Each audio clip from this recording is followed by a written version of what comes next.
Conference is themed as maximizing benefit through responsible conduct of research.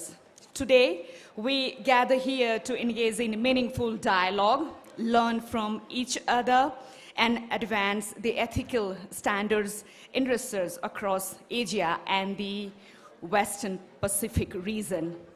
FERCAP has always been in forefront of promoting ethical review and responsible research practices throughout the year. In an era where scientific advancement occur at an unprecedented pace, ensuring that these advancements benefit humanity while safeguarding the rights and welfare of research participants is very, very important.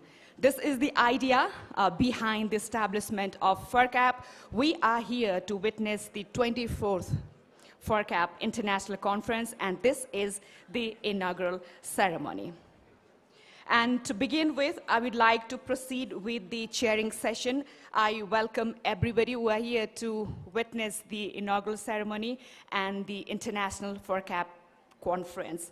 I request everybody to kindly join us in the hall. We are all set to begin the inaugural session. To begin with, to chair the session, may I invite Dr. Gehnad Baral, NHRC Chair, to kindly chair this inaugural session. And I would also like to welcome Dr. Kenji Hirayama to kindly chair the inaugural session. He is the chairperson of FERCAP. Please give a big, big round of applause for our chair. We are very, very elated to have Honorable Pradeep Paudel, Minister of Health and Population, as a chief guest for this inaugural session. I request Honorable Pradeep Paudel to kindly join us in the stage as a chief guest of this inaugural session. Likewise, we are graced by the presence of Honorable Dr. Sivaraj Adhikari, Vice Chairperson, National Planning Commission, as a special guest. I welcome Dr. Adhikari to kindly join us in the stage as a special guest of the inaugural session. Likewise, we have the presence of Dr. Anjani Kumar Jha, Vice Chairperson, Nepal Medical Education Commission. I request Dr. Jha to kindly take a seat in the stage as a special guest of the inaugural session. Likewise, I'm pleased to welcome Dr. Roshan Pokhrel, Secretary, Ministry of Health and Population, to kindly join us in the stage. I'm afraid Dr. Pokhrel is not here right in the moment. He will be joining us shortly.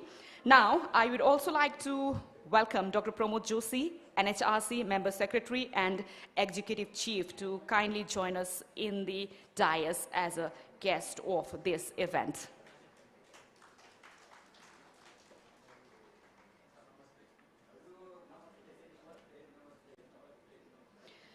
In the meantime, I'd also like to welcome NHRC former chairperson, vice chairperson, and vice chancellor of different university, additional secretaries from Ministry of Health and Population, DZ of Department Health and Science. I can see the presence of Dean of IOM, Dr. Dibya Singh. I welcome everybody who are here to grace the inaugural session, and I welcome all the delegates, speakers, participants, attendees, and everyone who are here present in this hall. And I wish all our international guests a very, very pleasant stay in Nepal. Welcome to Nepal, and may I kindly remind you, this is the inaugural session of 24th FERCAP International Conference.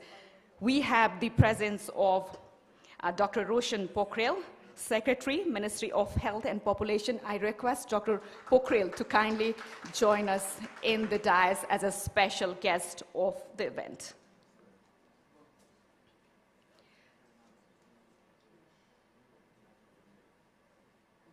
Okay, the dais is almost complete. I don't see Dr. Pramod Joshi. He's right there. I welcome Dr. Pramod Joshi, NHRC Member Secretary and Executive Chief.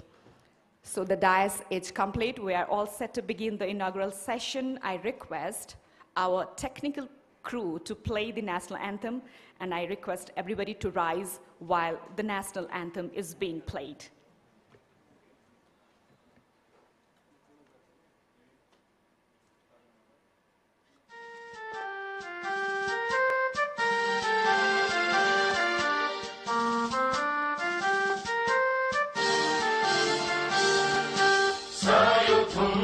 It reflects our collective efforts and aspiration to address the growing challenges and opportunities in the ethical research as well. As we navigate complex ethical dilemmas, it is very important to foster a collaborative effort and environment where everybody can learn, relearn, and unlearn from each other's experiences and insights. We believe this conference will act as a platform for sharing the latest updates, trends, innovation, and discoveries in ethical research, and much more. To proceed the event, may I now invite Dr. Pramod Joshi, NHRC, Member Secretary and Executive Chief, for the welcome remarks. Thank you.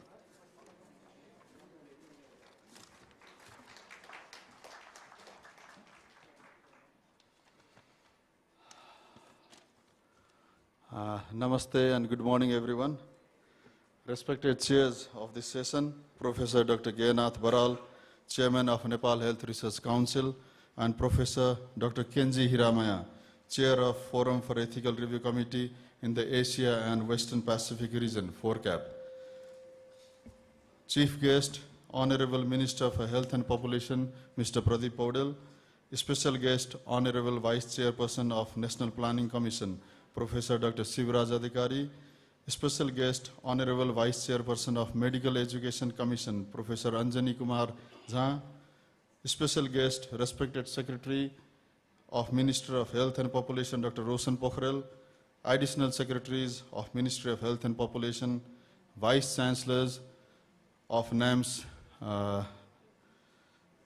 and Directors, Registrars, Deans of various universities and Vice Chancellor of various universities as well.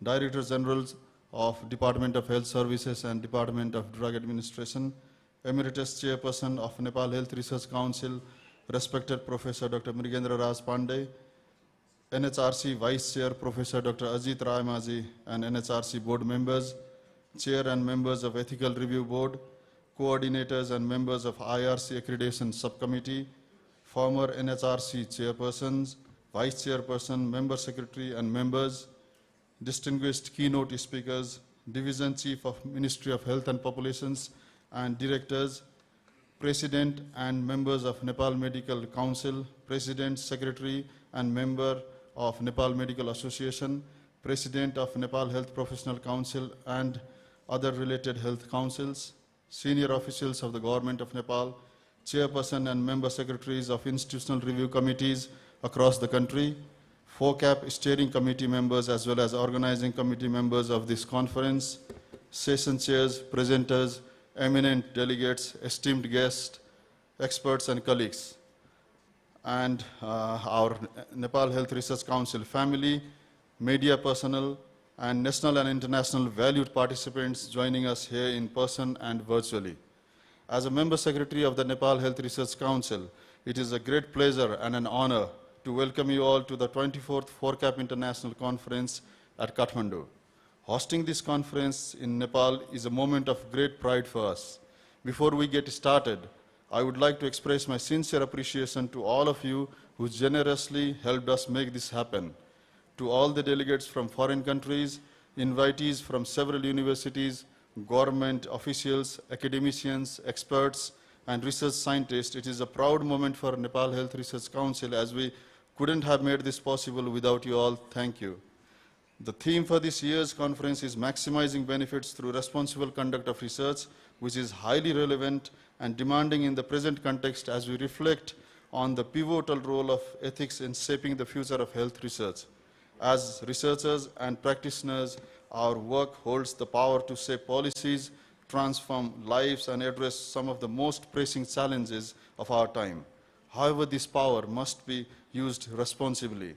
Ethical research practices are not just procedural requirements, they are the bedrock of trust, integrity, and progress in science. Furthermore, responsible conduct of research is foundation for developing trust in science and developing evidence-informed decision-making. Nepal's journey in health research ethics has been one of the continuous growth and commitment. From the establishment of the Nepal Medical Research Committee in 1982 to the formation of Nepal Health Research Council in 1991 and the introduction of ethical guidelines in 1995, we have made significant strides. The revision of the guidelines in 2001, 2011, 2019, and most recently in 2022 reflects our dedication to aligning with global best practices, including FERCAP recommendations. The accreditation of Nepal Health Research Council's Ethical Review Board by FERCAP in 2019 has marked a significant milestone in our efforts to promote ethical research. Once even the Right Honorable Chief Justice of Supreme Court took responsibility of Chair of Ethical Review Board at Nepal Health Research Council, indicating its value and commitment of the government of Nepal. I hope that FERCAP continues to serve as a dynamic platform where we exchange ideas, share experiences, and learn from one another. More importantly, let it inspire us to set new benchmarks for ethical practices in health research, benchmarks that not only guide our work, but also resonate beyond our industries and countries. As we embark on this journey together, I wish you a fruitful conference, enjoyable days in the beautiful city of Kathmandu, the warmth of Nepalese hospitality, and perhaps even a chance to enjoy our wonderful weather at this very moment. I look forward to the meaningful conversation and collaborations that this conference will bring. I also wish comfortable and enjoyable stay of the international delegates here in Kathmandu. Thank you all. Namaste.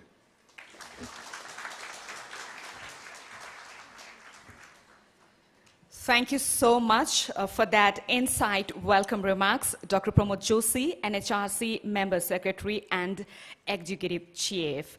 FERCAP was formed as the result of the realization that ethics requires collective wisdom, and there is a need for a systematic approach to address important health research issues in Asia and the West Pacific.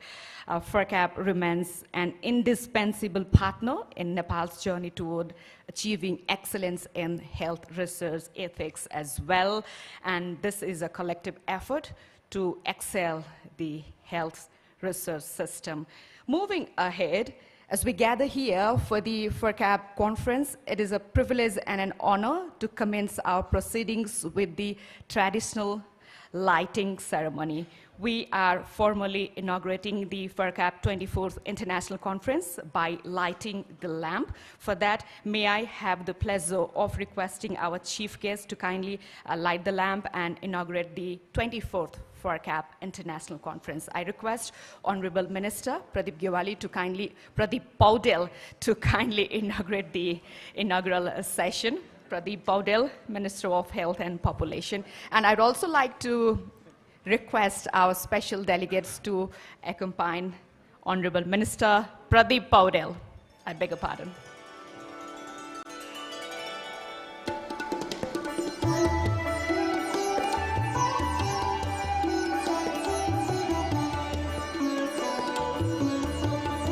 Ladies and gentlemen, this symbolic act is a very, very powerful reminder of the knowledge, wisdom, and enlightenment that guide our work in the field of ethical research as well.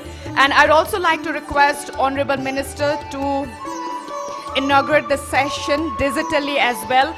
We are inaugurating the 24th FERCAP International Conference digitally as well. With this, we mark the digital inauguration of the 24th FERCAP International Conference. A big, big round of applause to Honorable Minister, the Chair, and everybody joining Honorable Minister for the inaugural session. Thank you so much. Thank you so much.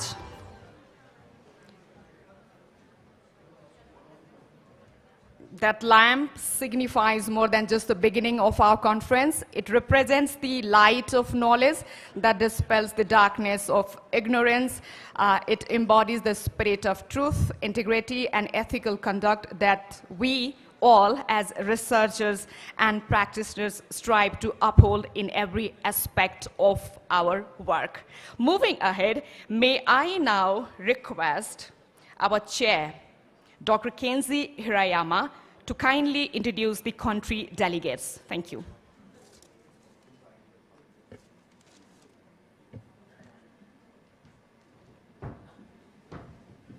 Thank you very much. I'm Kenji Hirayama, the chair of the FERCAP, the Forum for Ethical Review Committee in Asia and Western Pacific. And I've been working here for more 20 years, and finally we arrived to this high mountain area, very popular. And all the members are very happy to join this conference. So I will just introduce all the members from various countries in Asia, and not only Asia, but all the world. So if I call, maybe please stand or raise your hand. Okay, so your country, okay. Australia, Canada,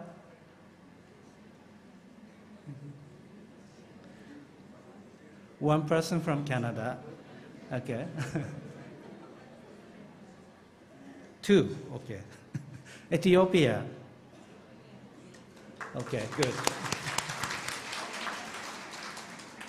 Two person maybe on site. Then Germany,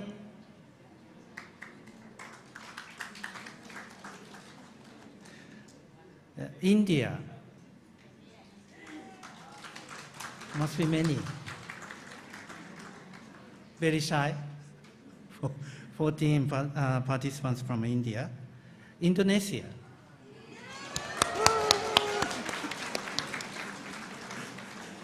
$19 and more on site, online. Okay, thank you. And Japan.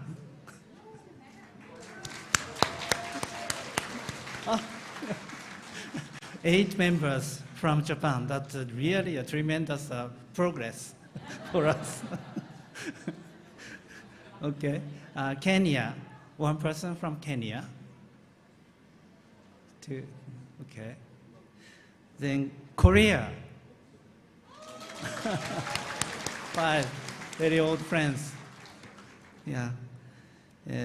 Malaysia, the previous host. Malaysia, good. Norway, very far. Thank you for coming. Pakistan, very close. Pakistan, okay, 2 persons. And Philippines, the big delegate from Philippines, 32 on site, and online more. Philippines. And Switzerland, all the way from Switzerland, yeah. Very much welcome. Taiwan.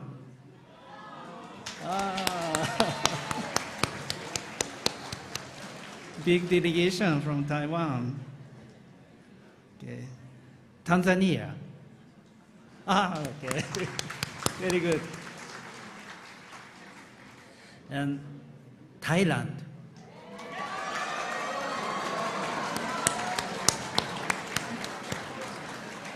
$126 on site.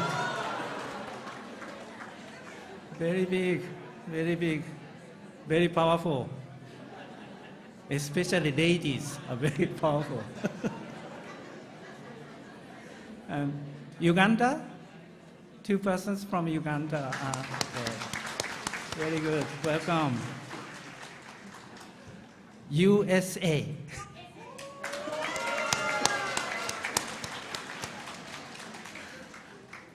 Okay, so the totally on site is 249, and including the online participation is almost 600 people just watching. What? Oh, I'm sorry. I'm sorry. I forgot the most important country at this moment is Nepal.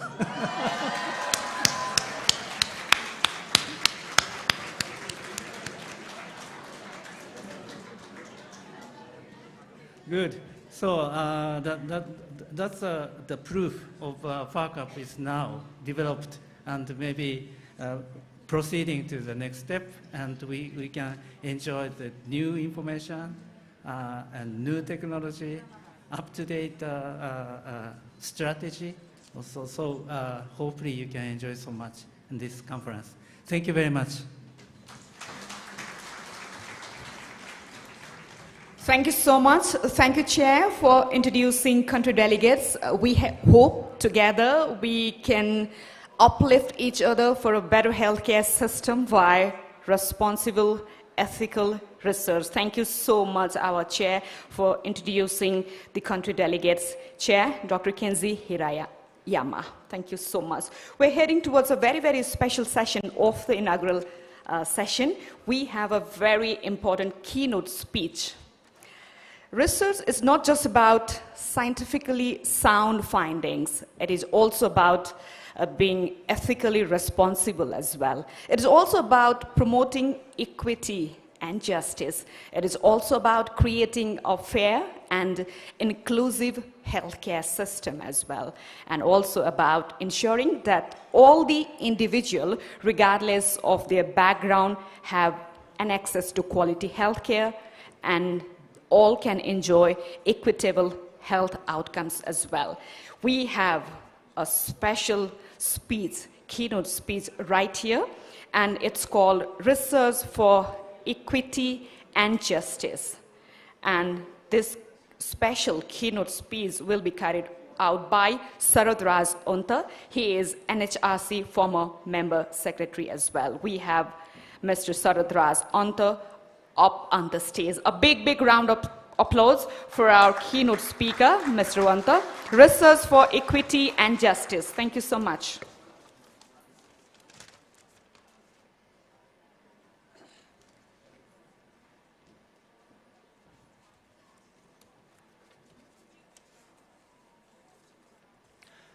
Thank you very much.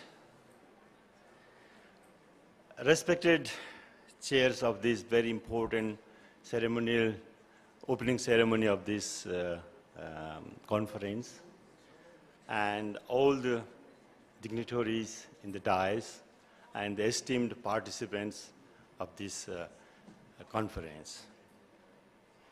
I think this is a tremendous feeling of being honored to deliver this is a very brief, let's say, keynote speech to this session.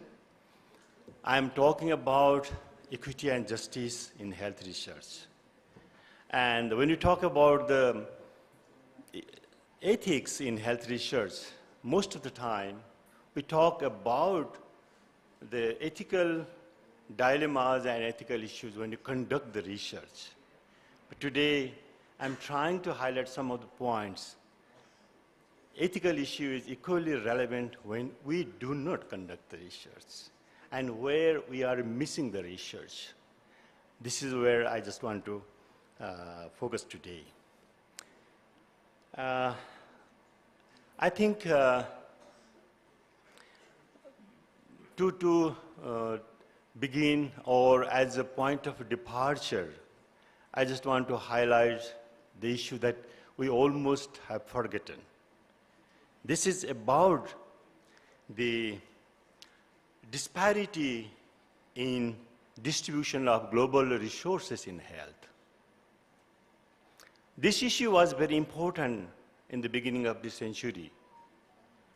And the global resources are how the global resources are being distributed across the globe, across the countries.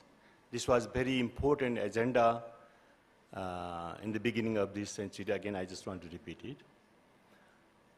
This was perceived by the global community of the researchers that 90% of the global resources was being used or being spent or invested in health research of the problems that 10% of the world population were suffering from. And only the 10% of the global resources was used in the health research of the problems that 90% of the world population were suffering. And this gap was known as 1090 gap. And to address this 1090 gap, a very special organization was established back in 2005 or 2006 called Global Forum for Health Research. And the Global Forum for Health Research announced that there should be very ethical and very logical and justifiable distribution of global resources in health research around the world. And Global Forum for Health Research claimed to maintain, to attain poverty, equity, and justice through the health. And today we are so happy that this 24th FERCAP conference has set a theme of maximizing benefits through responsible conduction of health research. But this is extremely important when you talk about the benefit, whom benefit we are talking about. Therefore, this disparity in global resources in health was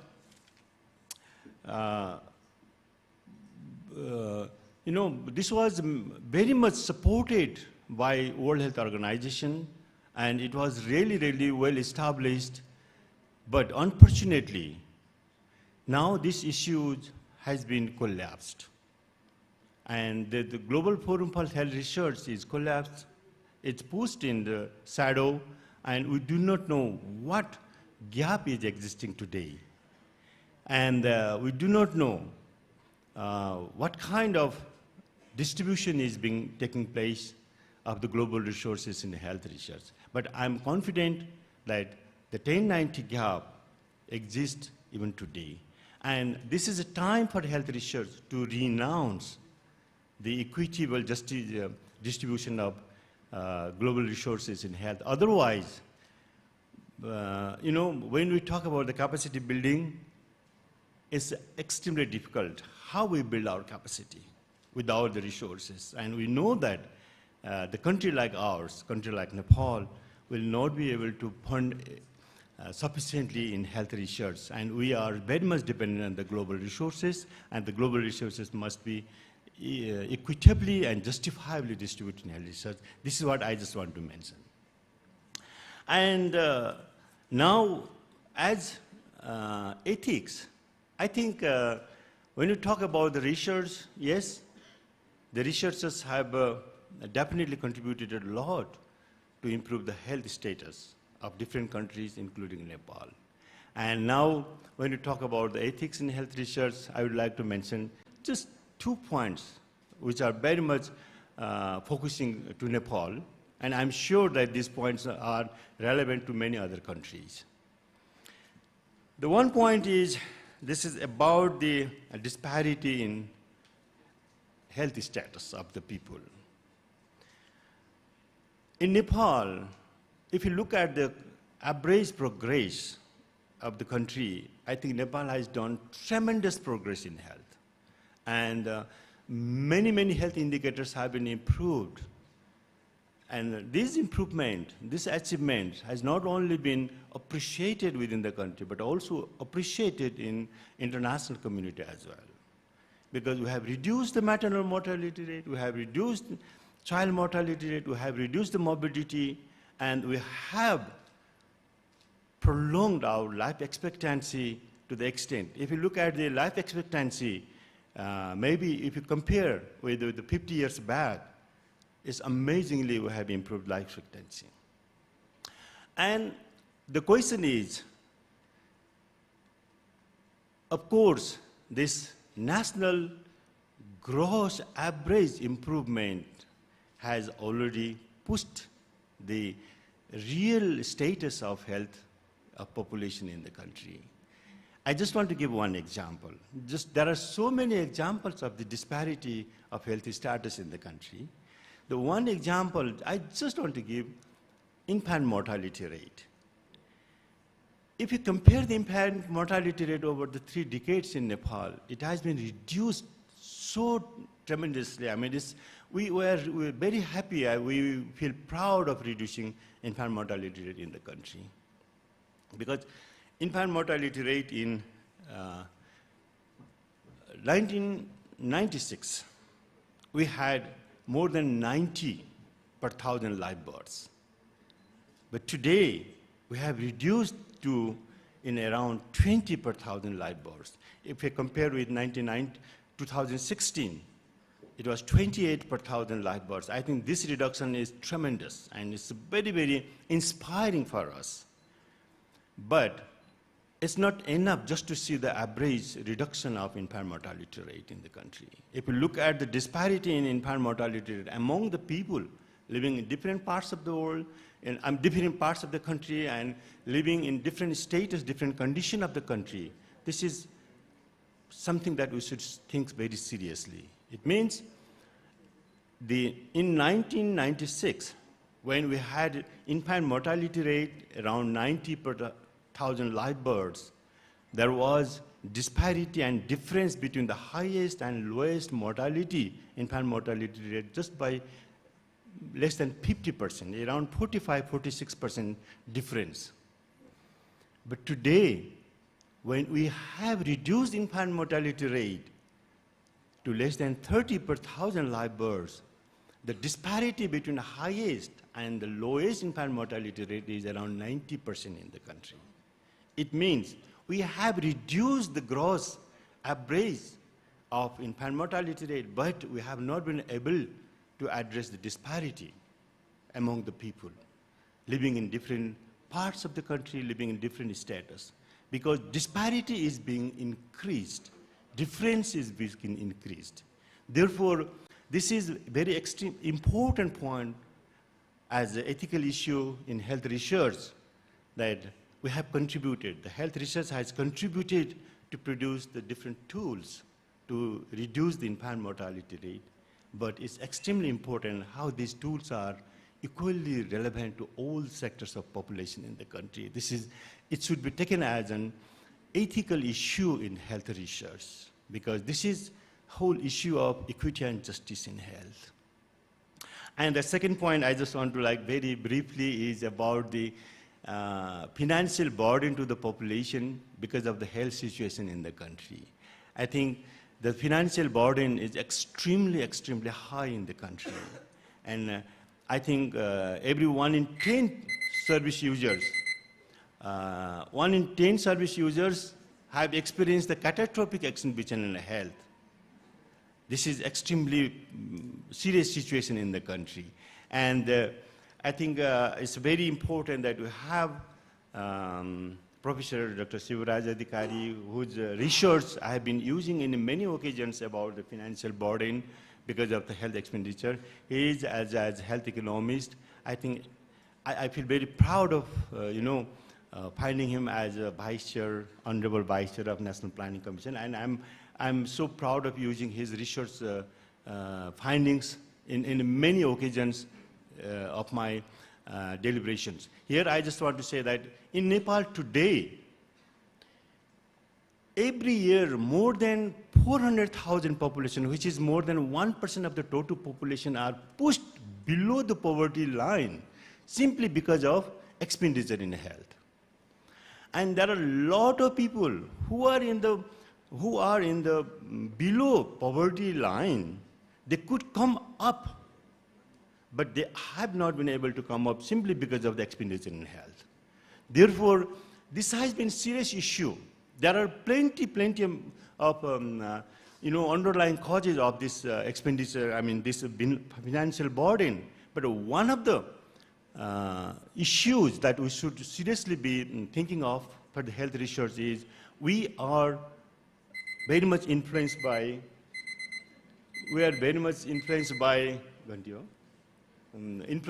this market economic theory in health.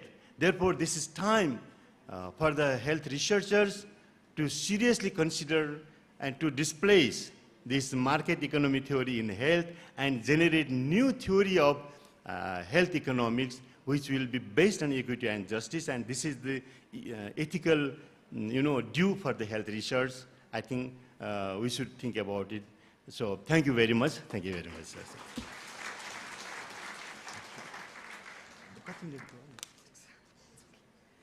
Thank you so much, Professor Dr. Saradraj Anta. He is also the former member secretary of NHRC. Thank you so much for that insightful keynote speech.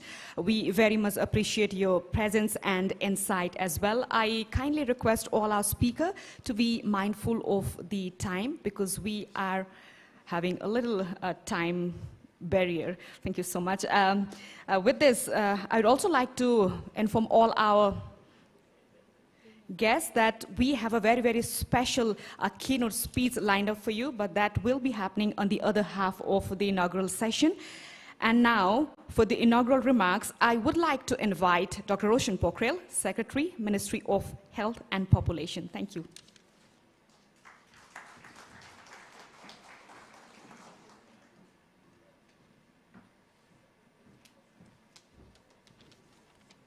Thank you, Sama. Good morning, co-chairs of the session, Honorable Minister of Health and Population, Honorable Vice Chair of National Planning Commission, Member Secretary of NHRC, Dr. Pramod Joshi, Chairperson of MEC, all respected seniors and colleagues from different countries and colleagues from Nepal. Namaste and good morning. I really have nothing to say. I want to listen to what you have to say today. So I take this opportunity to welcoming you in Nepal, in Kathmandu, for this special conference which the country has hosted. And I take this opportunity to thank FERCAP for all the work that has gone through, and all the FERCAP members. Welcome to Nepal. My only thing is, as a techno-bureaucrat, I am a bureaucrat, a technical bureaucrat working for the government for the last 23 years. And to see, I'm not a researcher, so to see all the researchers out here, it feels I have immense gratitude, immense respect towards you, Whatever findings you give me, if we can collaborate together and make sure that as a policymaker, if I can implement that finding, that is the most important thing for me, So seeing all of you out here and with all the government officials and non-government partners sitting together at the same room for the betterment of health research, this is what we want. And thank you all for your presence out here. And this is what we want everywhere in the world, not only researchers sitting together and giving out some inferences, or policymakers sitting together knowing exactly what to do, knowing exactly what not to do and what to do.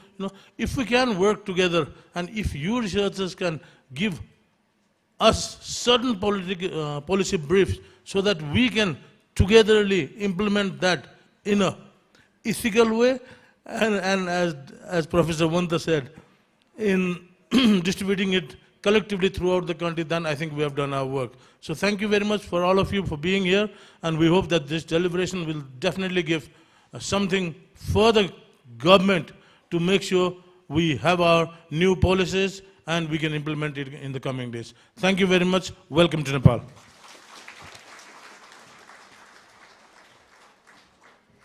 Thank you so much, Dr. Roshan Pokhrel, Secretary, Ministry of Health and Population, for that short inaugural remarks. Moving ahead, may I now have the pleasure of inviting Dr. Anjani Kumar Jha, Vice Chairman, Nepal Medical Education Commission, for the inaugural remarks. Thank you so much.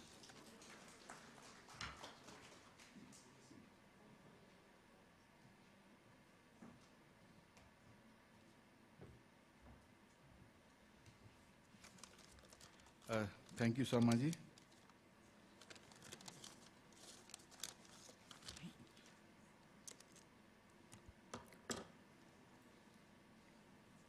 Namaste. Chair of this session, Honorable Minister for Health and Population, Mr.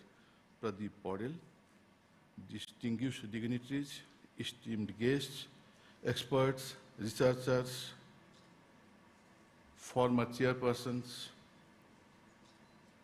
participants from different countries in this hall, more number of foreigners are more than the Nepalese. So it's really an international conference. Thank you, Dr. Pramod. As a Vice Chairperson of Medical Education Commission, it is a true honor to stand before you today at the 24th International FERCAP Conference. As an immediate past chairperson of Nepal's Health Research Council, I am filled with pride and gratitude to witness the continued progress and commitment to promote responsible conduct of health research, and would like to acknowledge the organizing and steering committee for hosting such a historical conference in the context of health research ethics here in Nepal. I had the privilege of serving as a chairman of Nepal Health Research Council and had a chance to contribute to the country's health research ethics. Today is a moment of great joy for me to look back on the work we did, and especially the achievement we celebrated in 2019 when FERCAP accredited the NHRC's Ethical Review Board.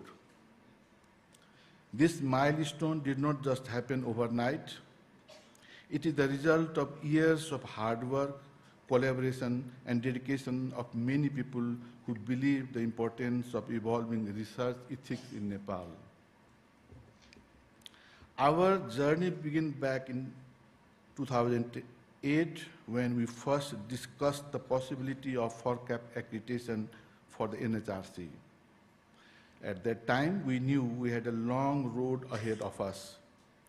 There were a lot of factors to consider, strengthening our ethical review process, training researchers and review committee members, and ensuring that our research was meeting international standards. The workshop we held in 2008 was an important first step in the lobbying of FERCAP accreditation. It was an opportunity for us to learn, share experiences, and understand what was needed to meet the high standards the FERCAP set. At that point, we were not sure how long it would take or what the challenges would be, but we knew it was a crucial goal for the growth of health research in Nepal.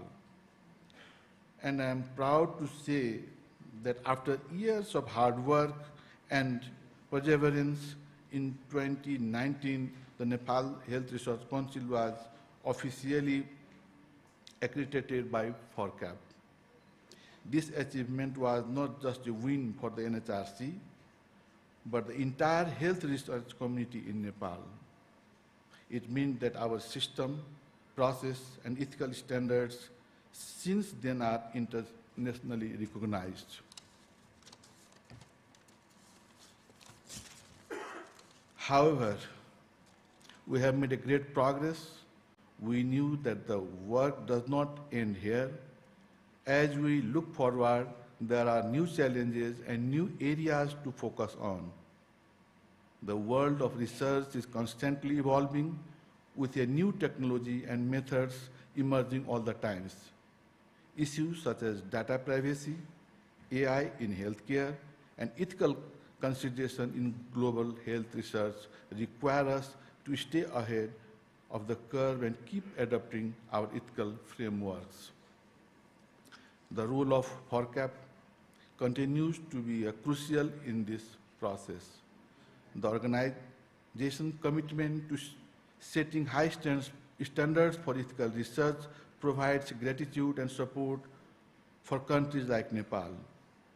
As we continue to grow, we must also continue to learn from such others, share our experiences, and work together to address the challenges we face in research ethics. At last, I want to express my gratitude once again to the FERCAP for its support over the years. Being part of this community has been one of the most rewarding experiences of my career. I want to thank all those who contributed to Nepal's accreditation process, whether they were part of the NHRC or other institutions working behind the scenes. To all the researchers, policymakers, and ethics here today, I urge you to keep pushing the boundaries of ethical research. Let's continue to work together to ensure that the research we conduct is not only scientifically sound, but also it is also ethically responsible. Thank you and great wishes for the success of this program. Thank you very much.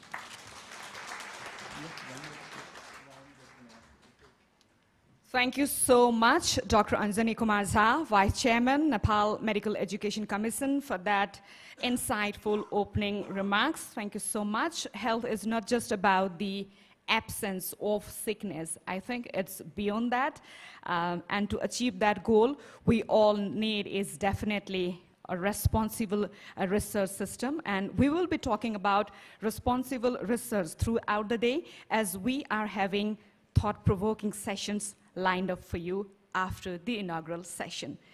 Moving ahead, may I now invite Dr. Sivaraj Adhikari, Vice Chairman, National Planning Commission, for the inaugural remarks, and a big round of applause for all our wonderful speakers.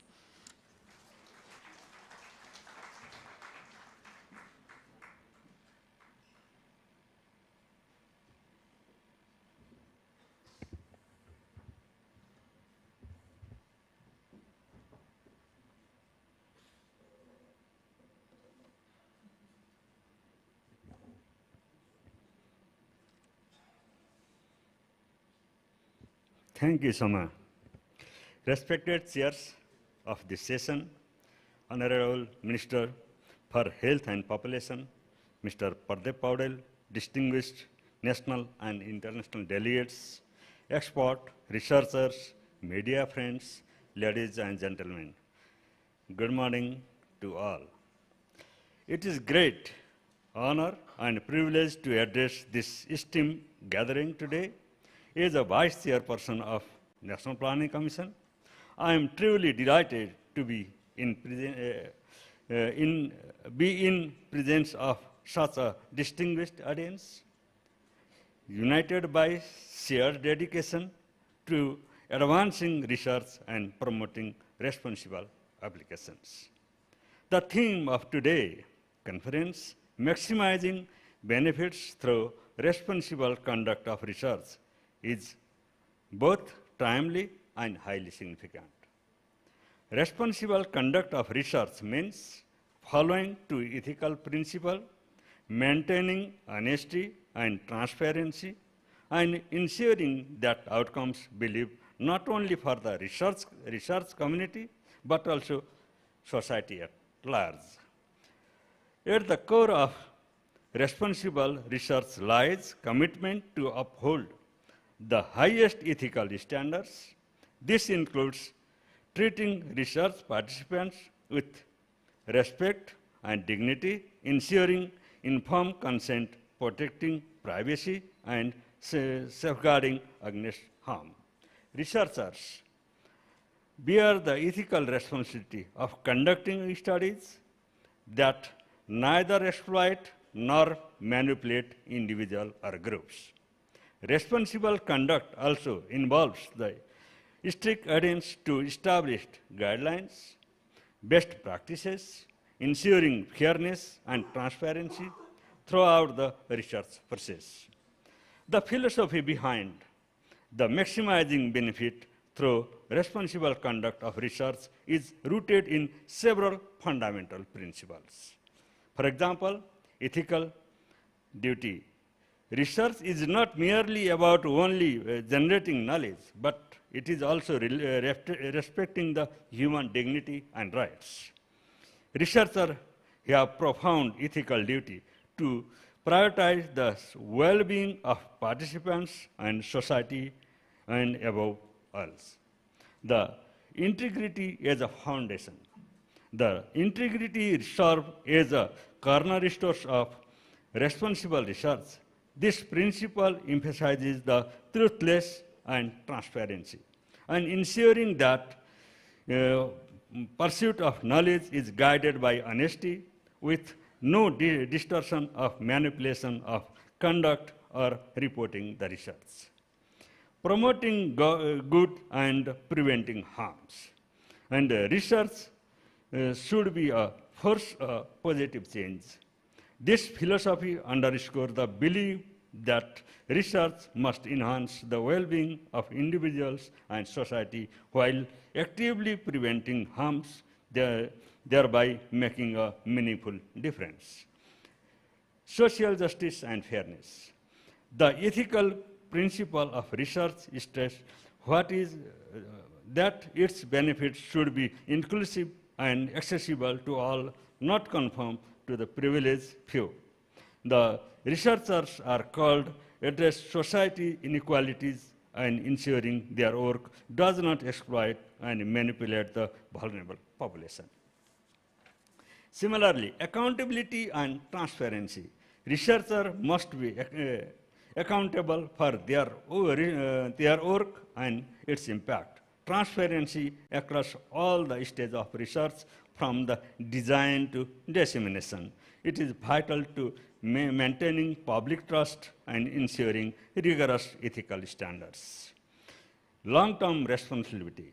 Responsible research extends beyond the immediate outcomes. This principle calls on researchers to consider the lasting implication of their work, determined for sustainable and long-lasting benefit that serve future generations. Collaboration for collective goods.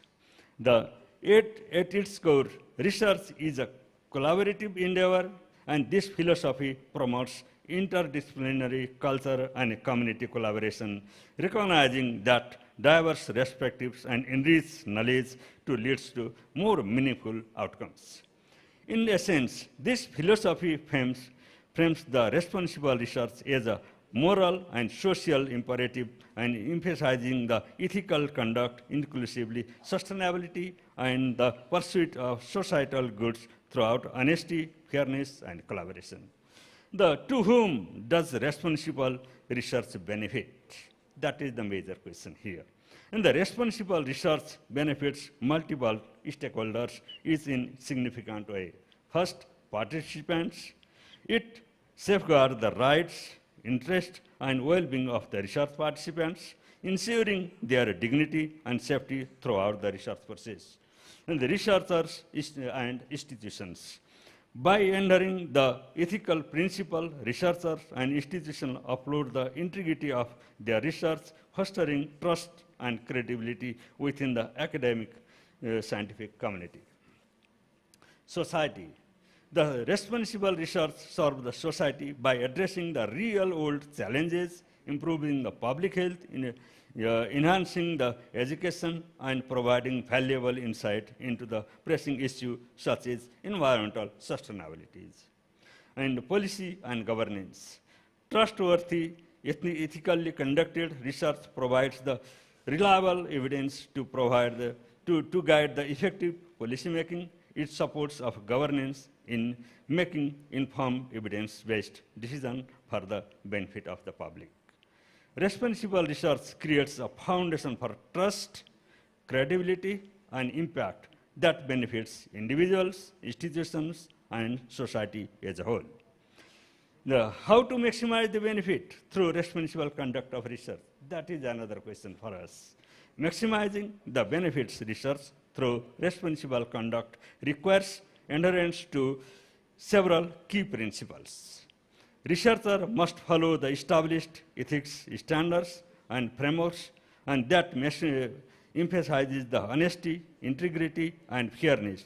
This includes avoiding the practices of such as plagiarism, data falsification, and misinterpretation of the results.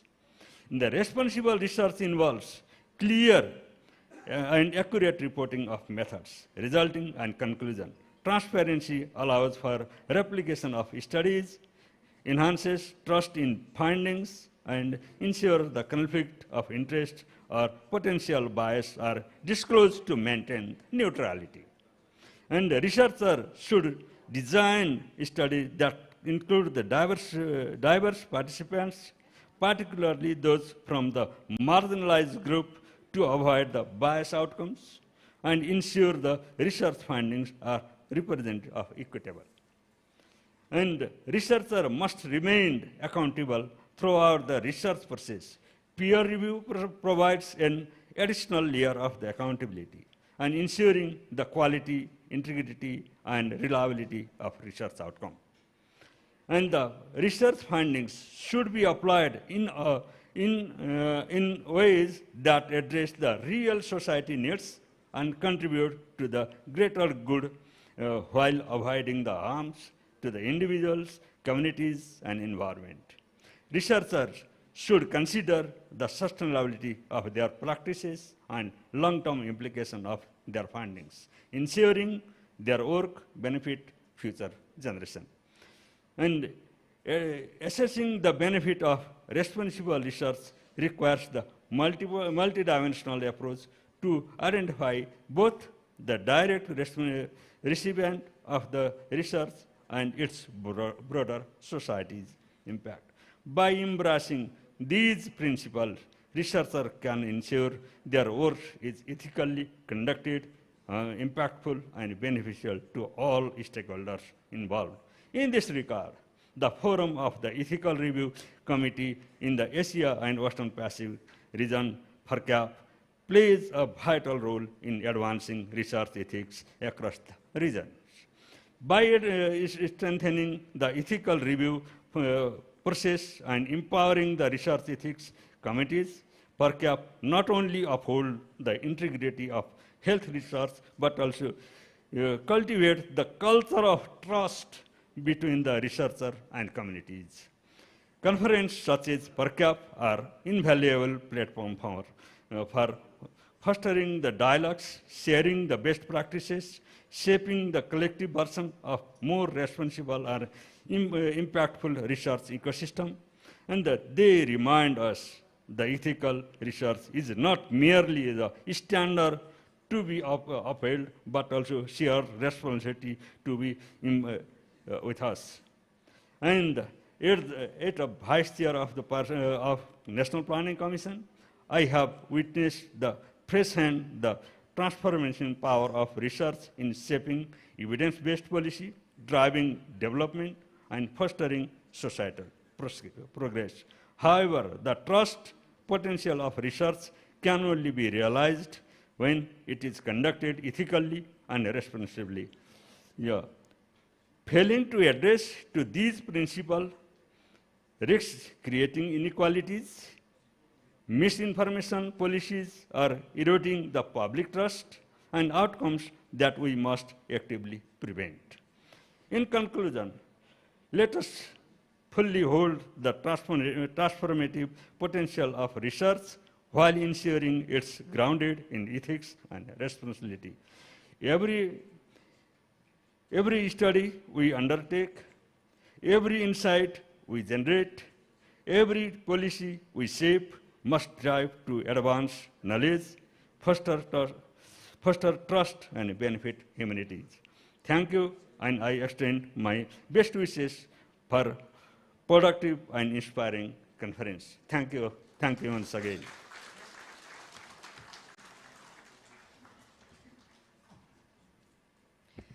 Thank you, Honorable Dr. Sivraj Adhikari, Vice Chairperson, National Planning Commission. Thank you so much for that insightful inaugural remarks.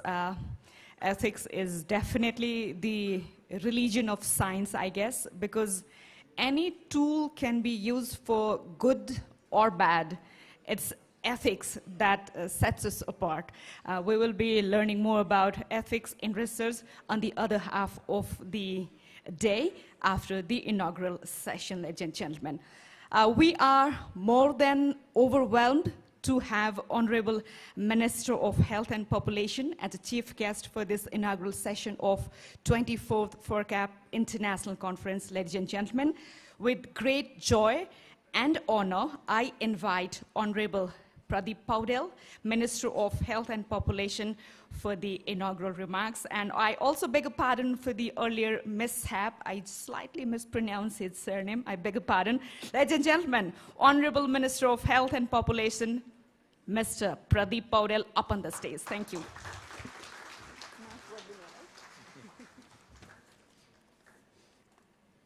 Thank you, Samaji. Namaste. Honorable Chair of this program, Giriraj Baral, Chair of FERCAP, Kenji Hiroyama, Vice President of National Planning Commission, Vice President of Nepal Medical Education Board, Secretary of Health and Ministry and Member Secretary of NHRC, distinguished national and international delegates, experts, researchers, media friends, ladies and gentlemen. First of all, I would like to welcome all the international delegates here in Nepal. It gives me immense pleasure to join the inauguration of the 24th FERCAP International Conference here in the beautiful and culturally rich land of Nepal. As we gather here, we find ourselves at the confluence of science, ethics, research, and public health. Being the Minister of Health and Population, I am truly proud to see such a diverse group of experts gathered here to share ideas, discuss challenges, and collaborate on finding the solution that will shape the future of ethics in research. Also, I would like to thank the organizers for their outstanding efforts in bringing together expert thought leaders, researchers, and policymakers who all committed to the advancement of ethical research practices. Research ethics are the core of building trust in healthcare system, ensuring the well-being of research participants and advancing scientific knowledge in a responsible and accountable way.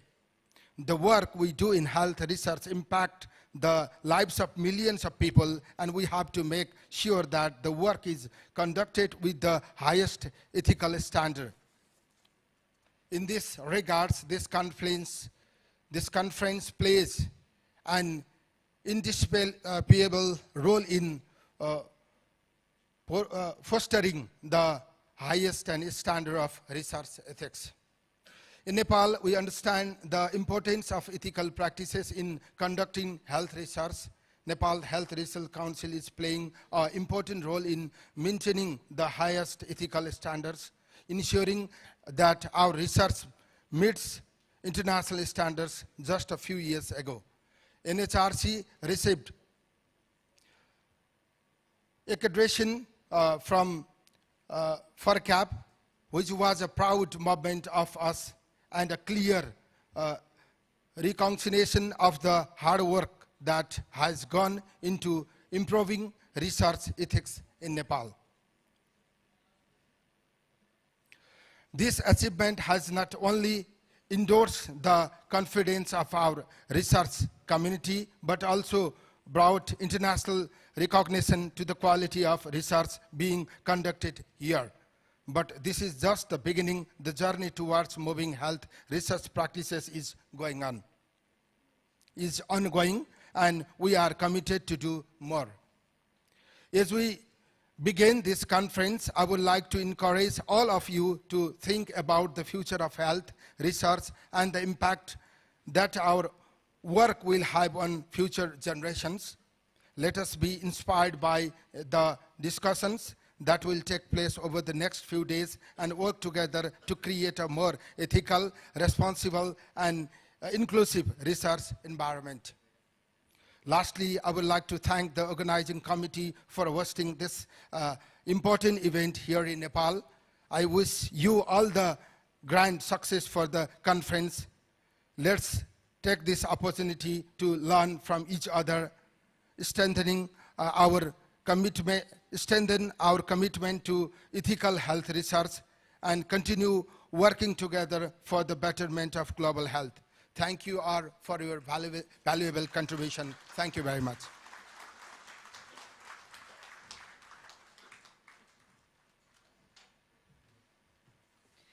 Thank you, Honorable Minister, for that insightful remarks, and thank you for the words of encouragement as well. Our chief guest, ladies and gentlemen, Honorable Pradeep Paudel, Minister of Health and Population. A big round of applause for our chief guest.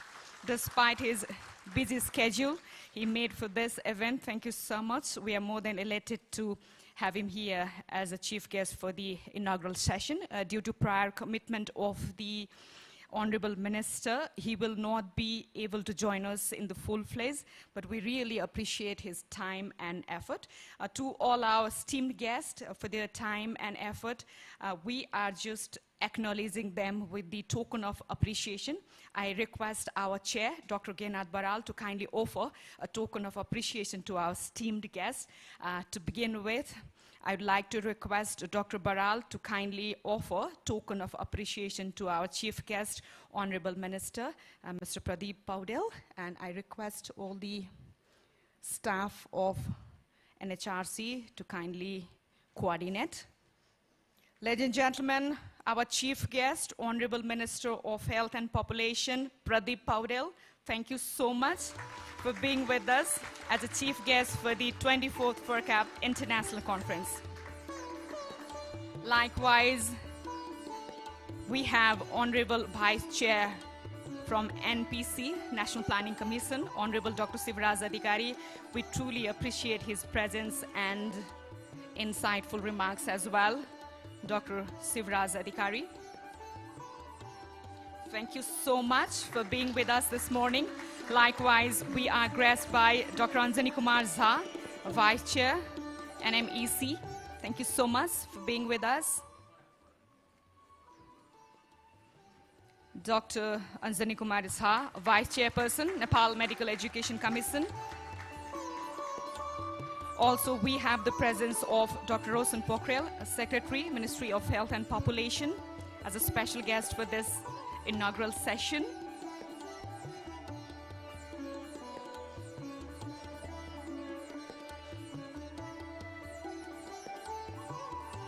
Thank you so much. Likewise, we do appreciate the presence of Dr. Kenji Hirayama, Chair of FERCAP, and also he's chairing this inaugural session, Chair of FERCAP, and the Chair for this inaugural session as well. Dr. Kenji, thank you so much. Thank you for traveling so long, for being a part of this great event. And likewise, we have Professor Dr. Sarad Raj Onta as a keynote speaker for this inaugural session, NHRC former member secretary.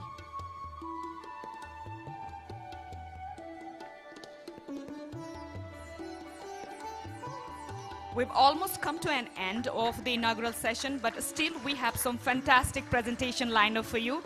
Please stay with us. And with this, we are just moving ahead with the group photo opportunity. Ladies and gentlemen, we are just heading away for the group photo opportunity. I request all the delegates to kindly come up a little ahead for a group photo opportunity. I request all of you to kindly gather for a group photo opportunity with the esteemed guest for the inaugural session. And with this, we have a picture perfect here. Thank you so much.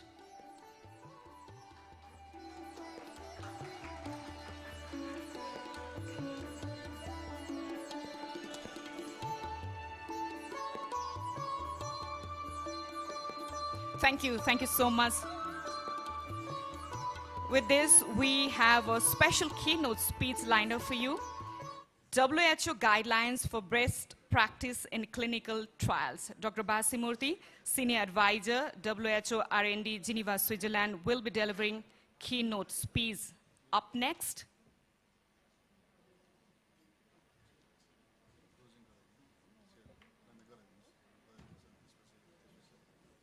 Okay, a slight change here due to the prior commitment of our Honorable Minister. We're heading for the closing remarks. For the closing remarks, may I now invite Dr. Gihendra Baral, NHRC Chair, and he is also chairing this session.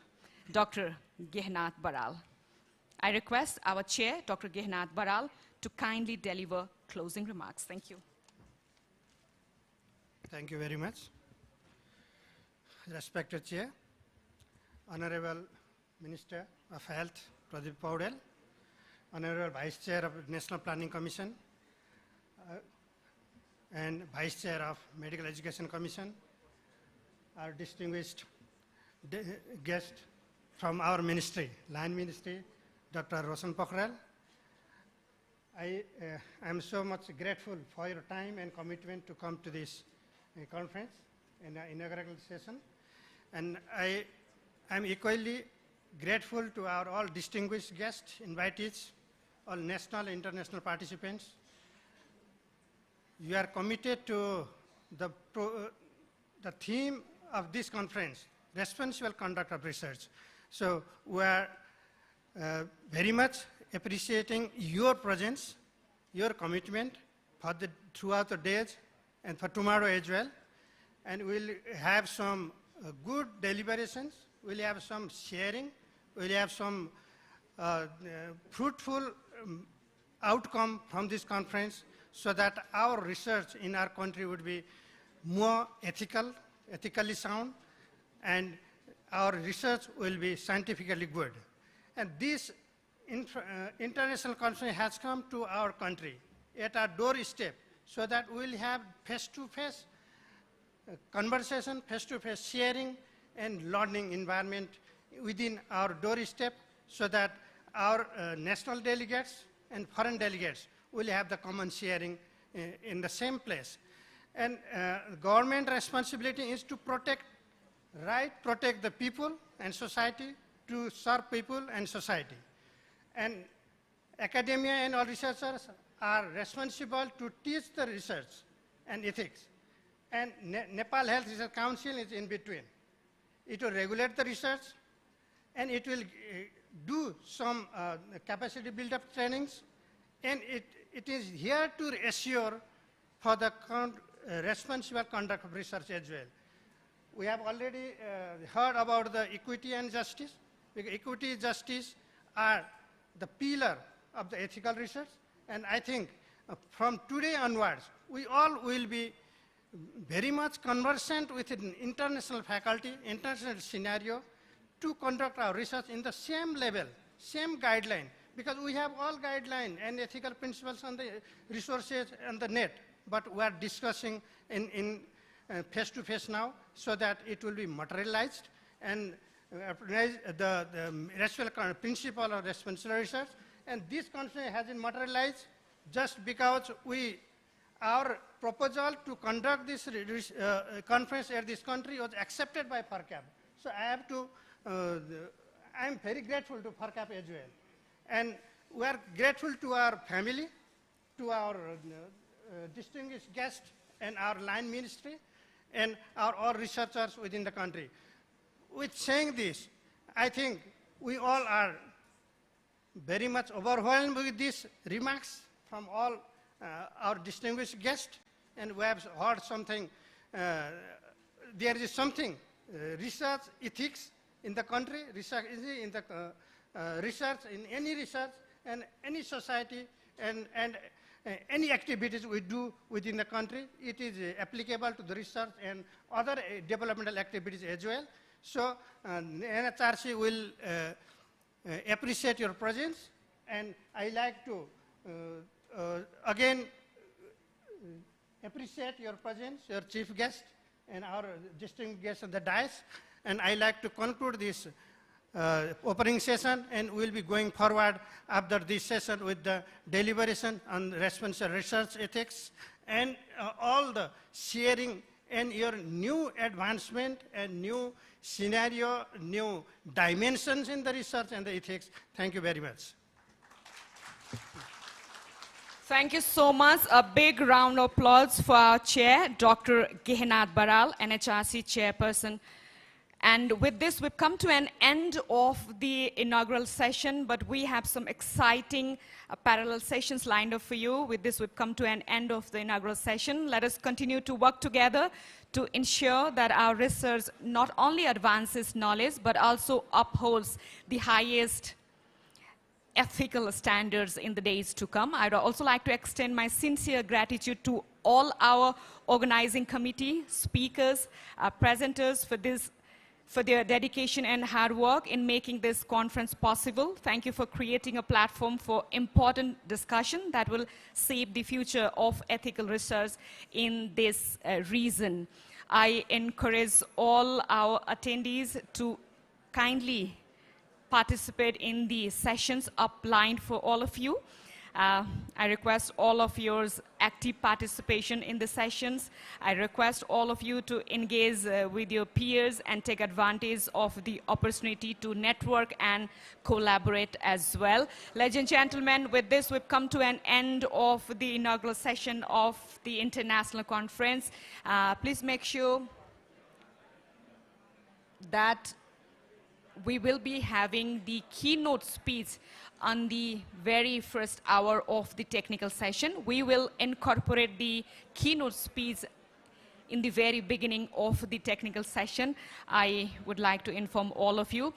Keynote speech will be made by Dr. Vasi Murthy, Senior Advisor, WHO R&D, Geneva, Switzerland. He will be talking on WHO guidelines for best practice in clinical trials. Ladies and gentlemen, with this, we've come to an end of the inaugural ceremony. A big, big round of applause for all of you for your undivided attention as well. Have a very, very fruitful sessions ahead. Thank you so much. Good day.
addressing ethical challenges in health research and innovation. And I am deeply honored to be the part of this critical discussion. This important session will be chaired by two exceptional leaders whose dedication to ethical research governance is both inspiring and impactful.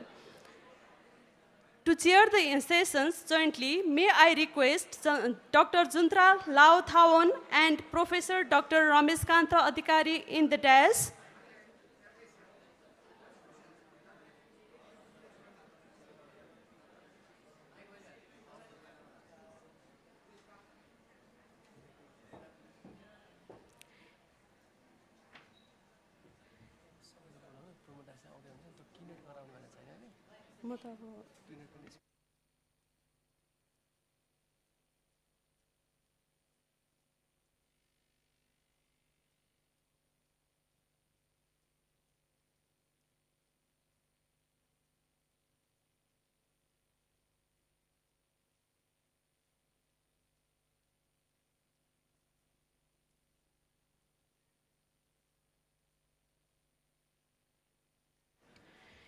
Introducing Lao Thawon, she is the president of 24th FERCAP. Her dedication to strengthening capacity and standardizing ethics in the Asia-Pacific region has earned her global acclaim.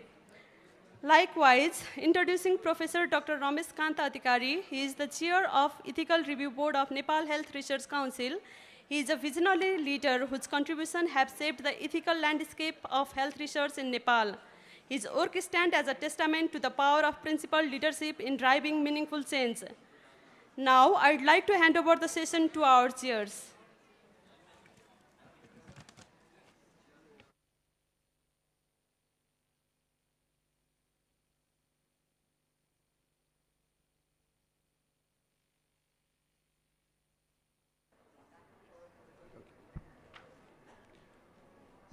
Thank you, Sailja ji, for your kind introduction.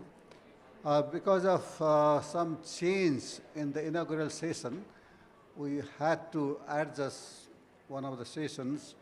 So, Dr. Vasi Murthy is on, virtually he will be presenting on the keynote speech on WHO guidance for best practices in clinical practice.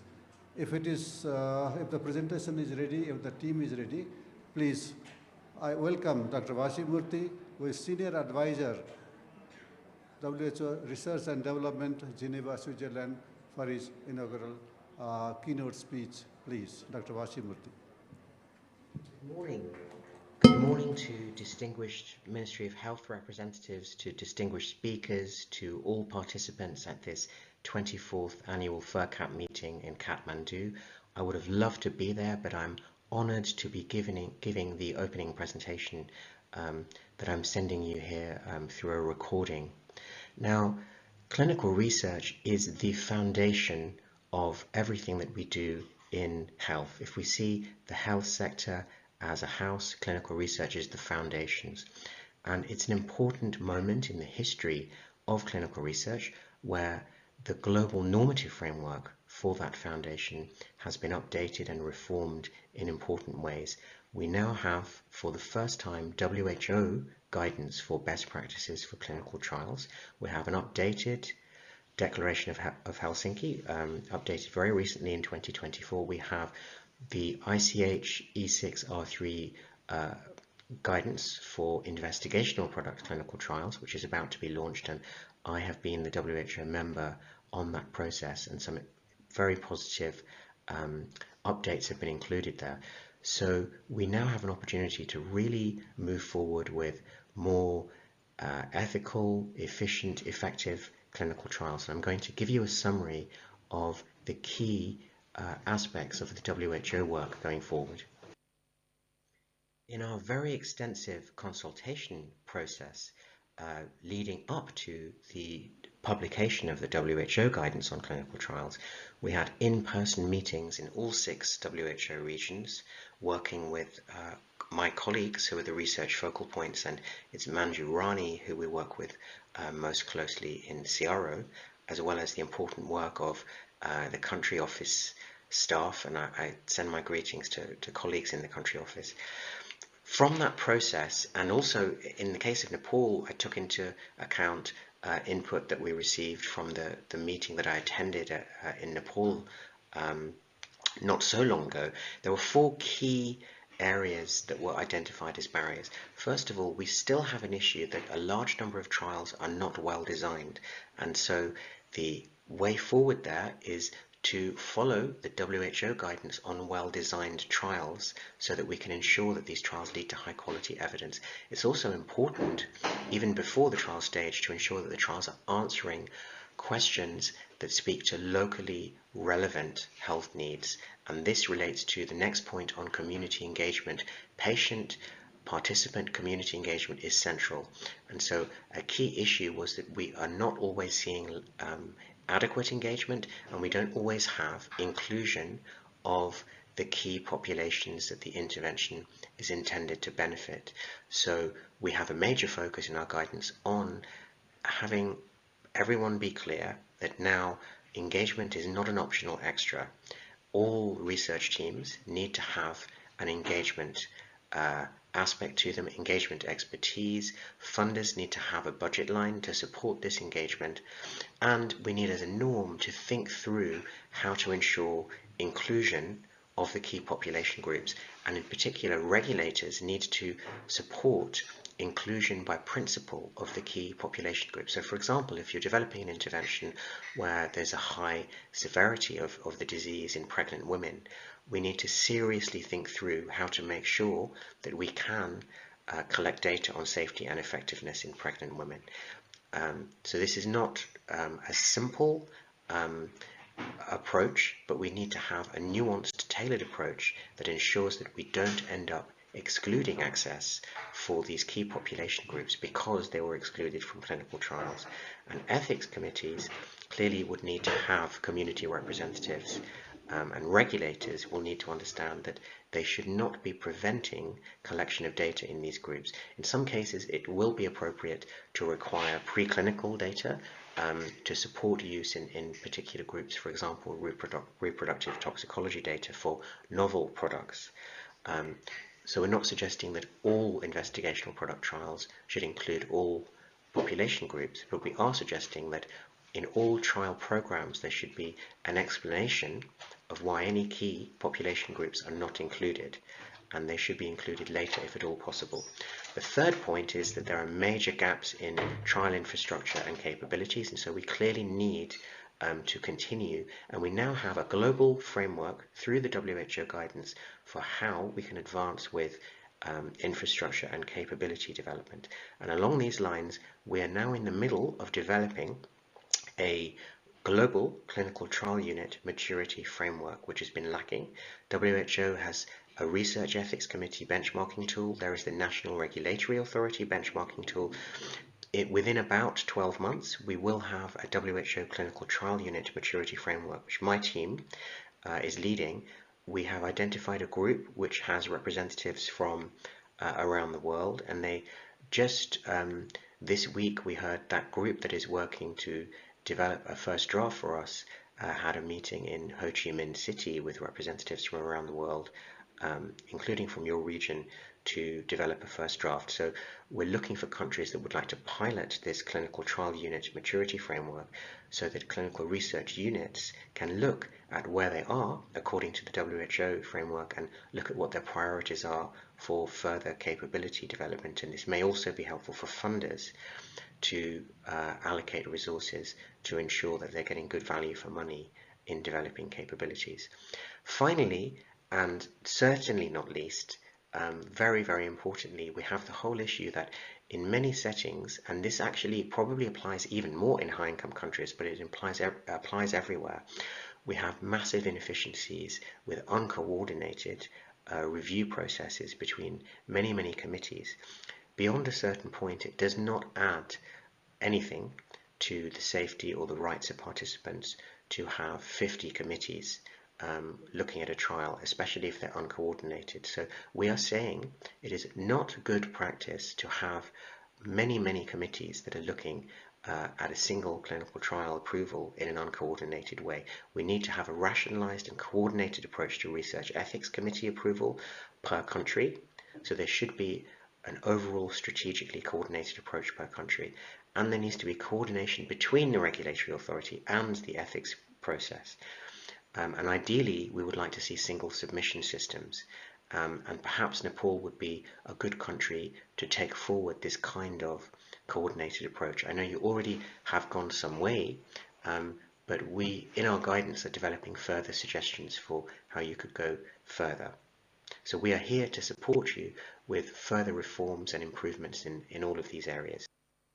Section 2 of our guidance has adopted the Good Clinical Trials Collaborative Guidance, which now highlights these 5 key areas for good clinical trials.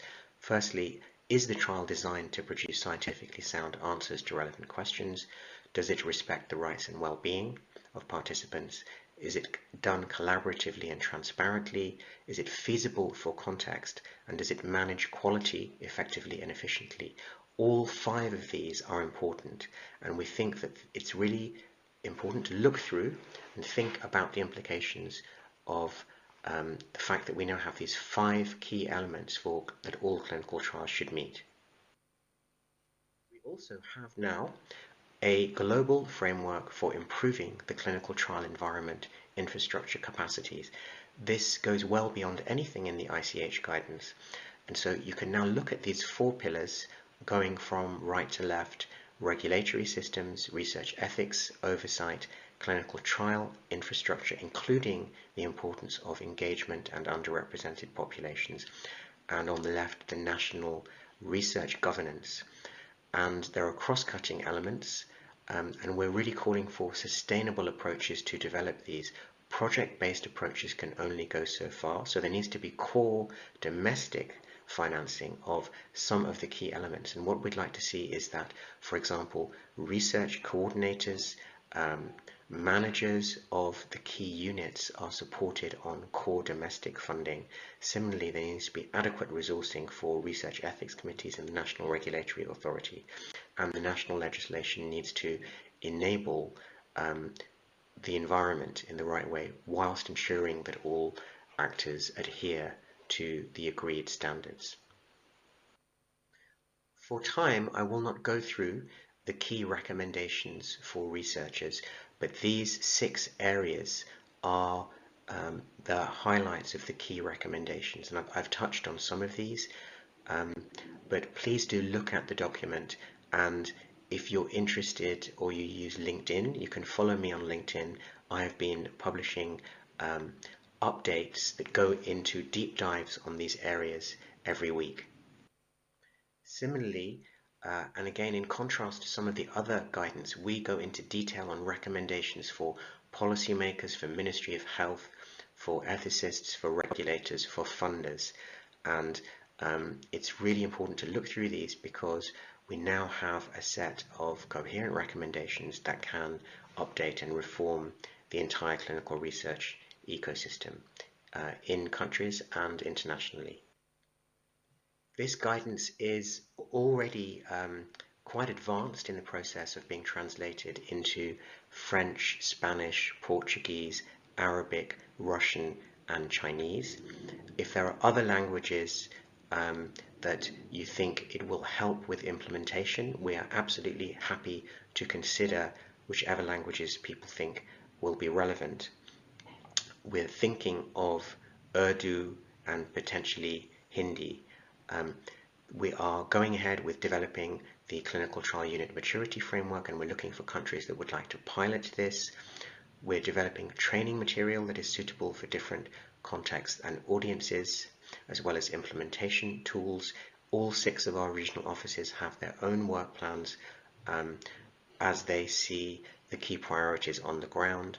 We can support requests from a number of countries according to our capacity if they wish to specifically look at this guidance and implement it. And we have a number of ongoing work streams with working groups at the global level, including on how do we enable more randomized controlled trials in primary care, which is a major gap, and several other areas. One other one of these working groups that I'd like to highlight to you is that there is general consensus that consent forms are too long. All guidance now is aligned that good practice for consent forms, and of course the forms are just a part of the consent process, but the forms must be concise and they must be understandable. But what is happening is that we see a general increase in consent forms while all of the guidance is that we need to reduce the length.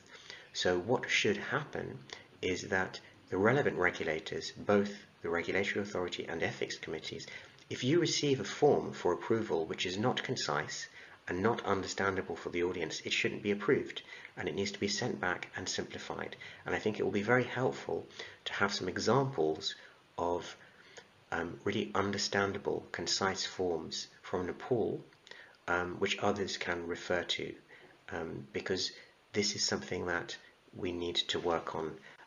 There is a working group globally that is looking at this, and will be publishing a paper with some examples of how we can address this issue.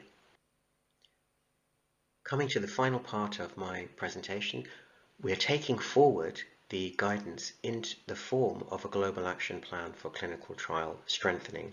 This is planned to be published in April. We will have a large global clinical trial forum meeting again in Geneva, the 2nd, and we will represent key constituencies from around the world, including researchers, regulators, ethicists, funders, civil society. The private sector will also be there. We do interact with the private sector according to our rules, because they're one of the important stakeholders. And so we'll look forward to having representation from Nepal, as we did before. These are the 9 areas where we will have actions that we're calling for different stakeholder groups, and you in Nepal can decide which are important for you, and you can take these forward.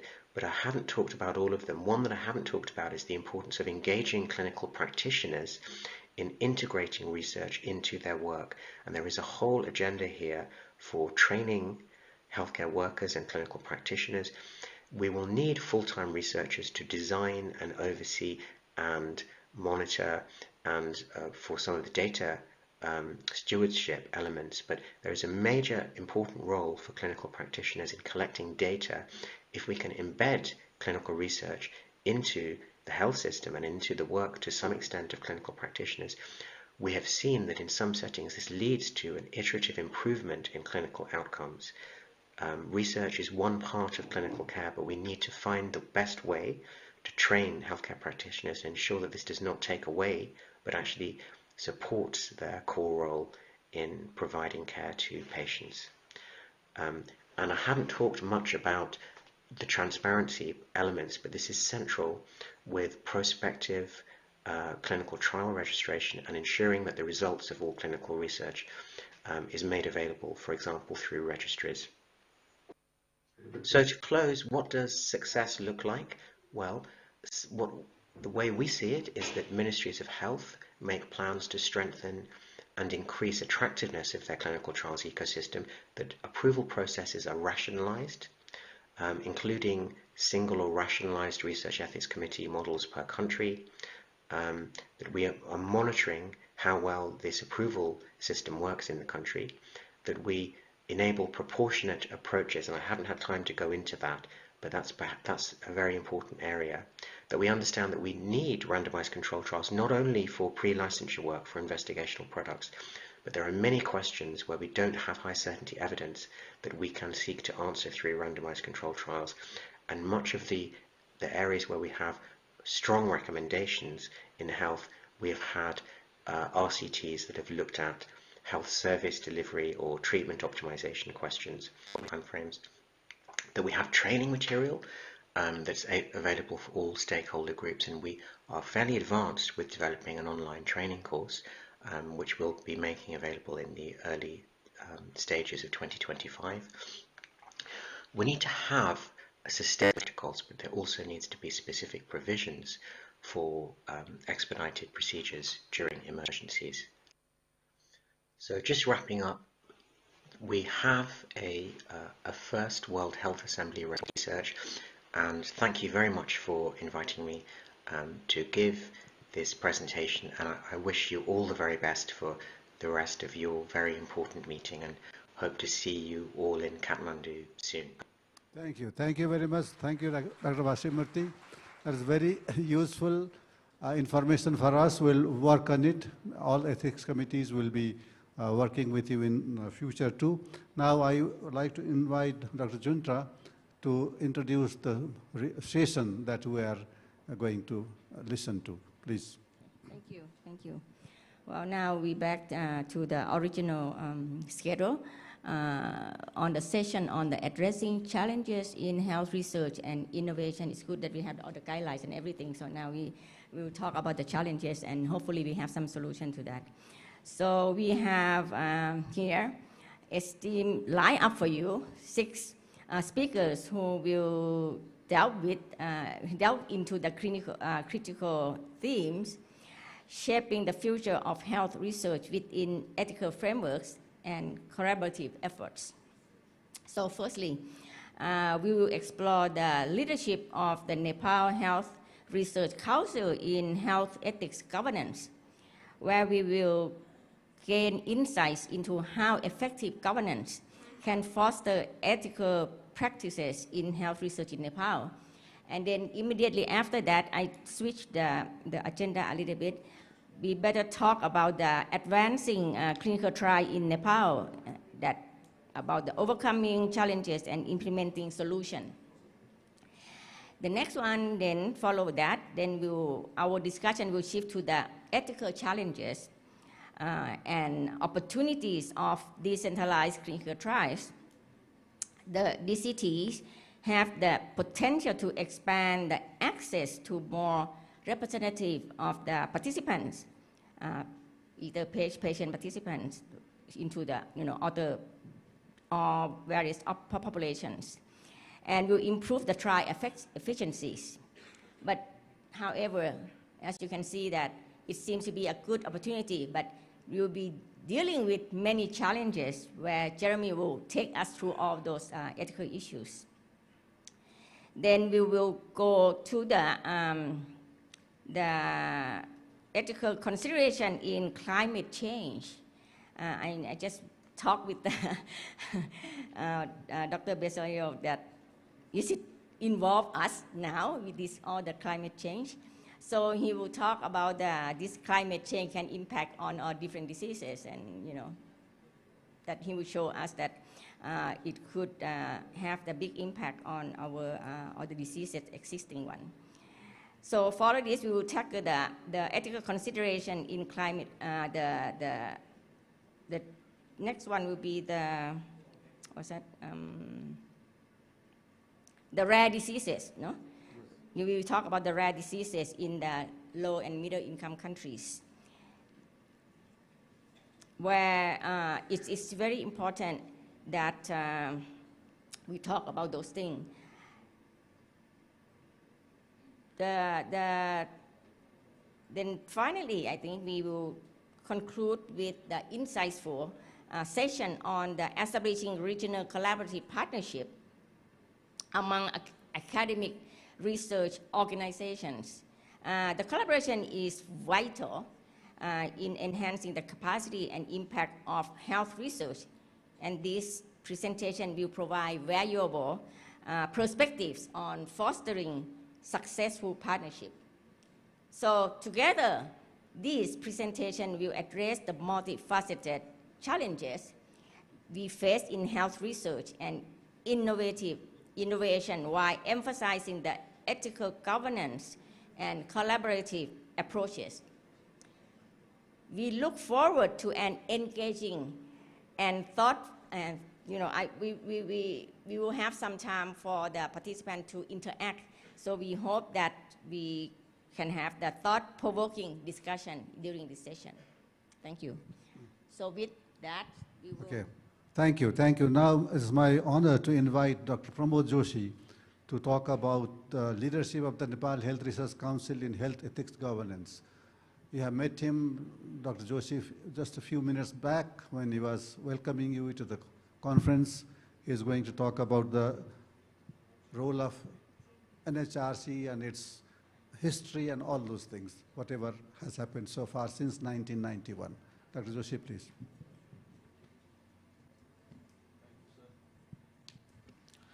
Thank you, Chair and Co-Chair. Good morning, everyone, once again. So it's a great pleasure, and I'm privileged to present on the leadership of Nepal Health Research Council in health ethics governance.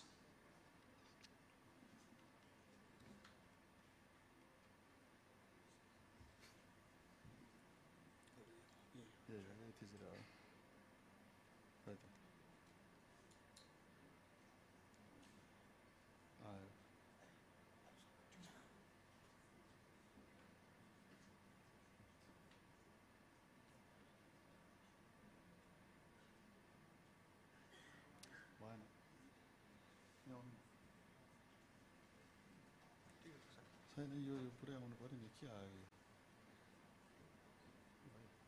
Main मान्छे पुरै आउनु पर्यो नि यहाँनिर आएको छैन यो के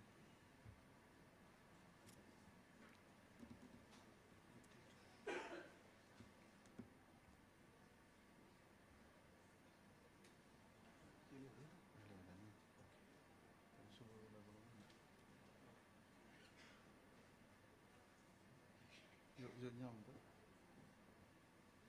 यो हटाइदिने भन्नु पर्यो कि यो फोन आइरहेछ नि यो फोनको हटाइदिने भन्नु पर्यो यो हटाइदिनु पर्यो कि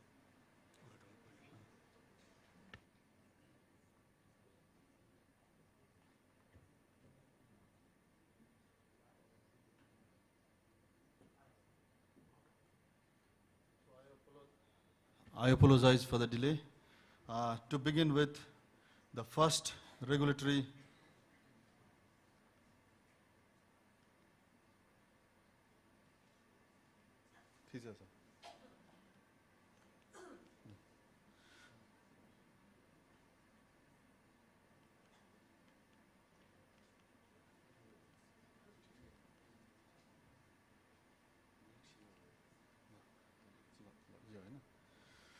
to begin with, the first regulatory body for the health research in Nepal was Nepal Medical Research Committee, which was confined to a small room in the Ministry of Health and Population. It was only on 12th of April 1991 that the Nepal Health Research Council was established under an act of parliament, and it is an autonomous body of the government of Nepal.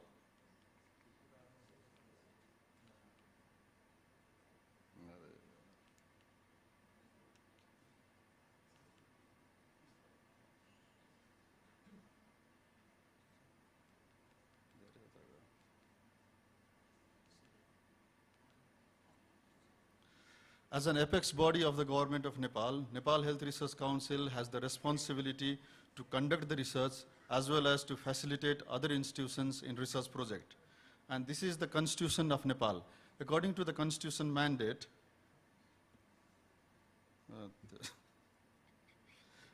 it follows the principles of coordination, cooperation, and coexistence.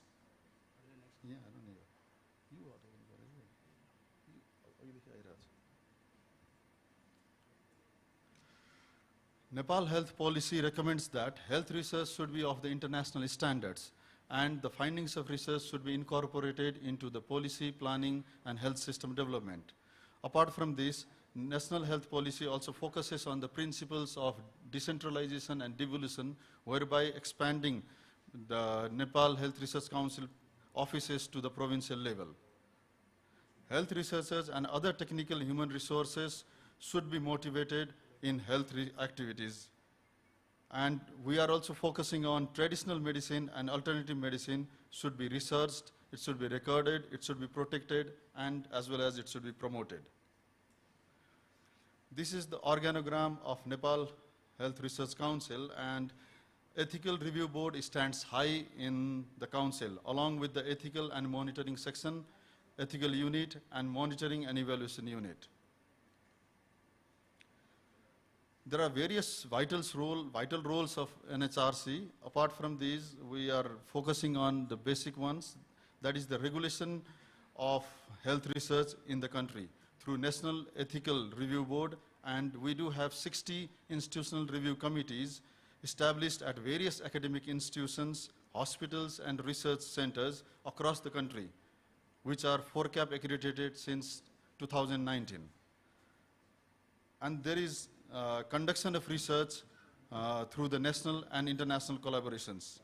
Apart from these, we are organizing various sort of trainings, workshops, seminars for the researchers and providing various sort of grants to build the capacity of the researchers.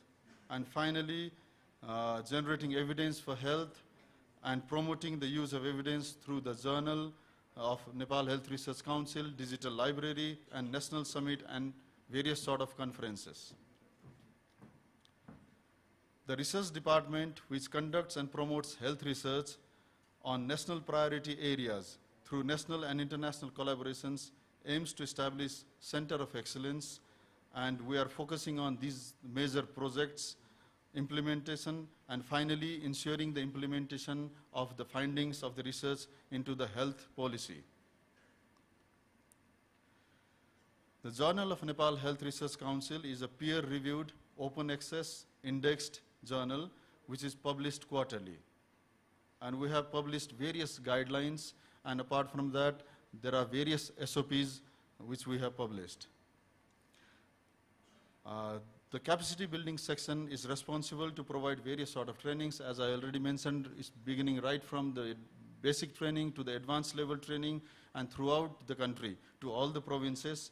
And apart from that, as we can see here in the graph, that also providing various research grants, and we do provide provincial grant to all the provinces and postgraduate grants, and from this year we have planned to begin with the PhD grants. This is a modern digital library which offers online catalog, online repository system, and NEPMED journal repository system. Now coming to the part of historical perspective of the ethics in Nepal, the Nepal Health Research Council has proudly produced various guidelines in the field of ethics. Having said this, the first National Health Research Council ethical guideline was published in 1995. This was followed by the National Ethical Guidelines for Health Research in Nepal in 2001. Similarly, the National Guidelines on Clinical Trials using Pharmaceutical Products was made in 2005, and the National Ethical Guidelines for Health Research in Nepal, along with various SOPs in 2011. Ethical Review Board is FERCAP accredited since 2019 in Nepal to provide accountability regarding the quality and effectiveness of ethical review in Nepal. These guidelines were subsequently updated, as we can see here, in 2019 and 2022. This is an interesting graphic representation which shows that the number of proposals coming to the ERB was highest in 2019, then it was declining to some extent. The reason behind this decline is the fact that we are exponentially increasing the number of institutional review committees throughout the country, and right now we have reached up to 60 IRCs in the country.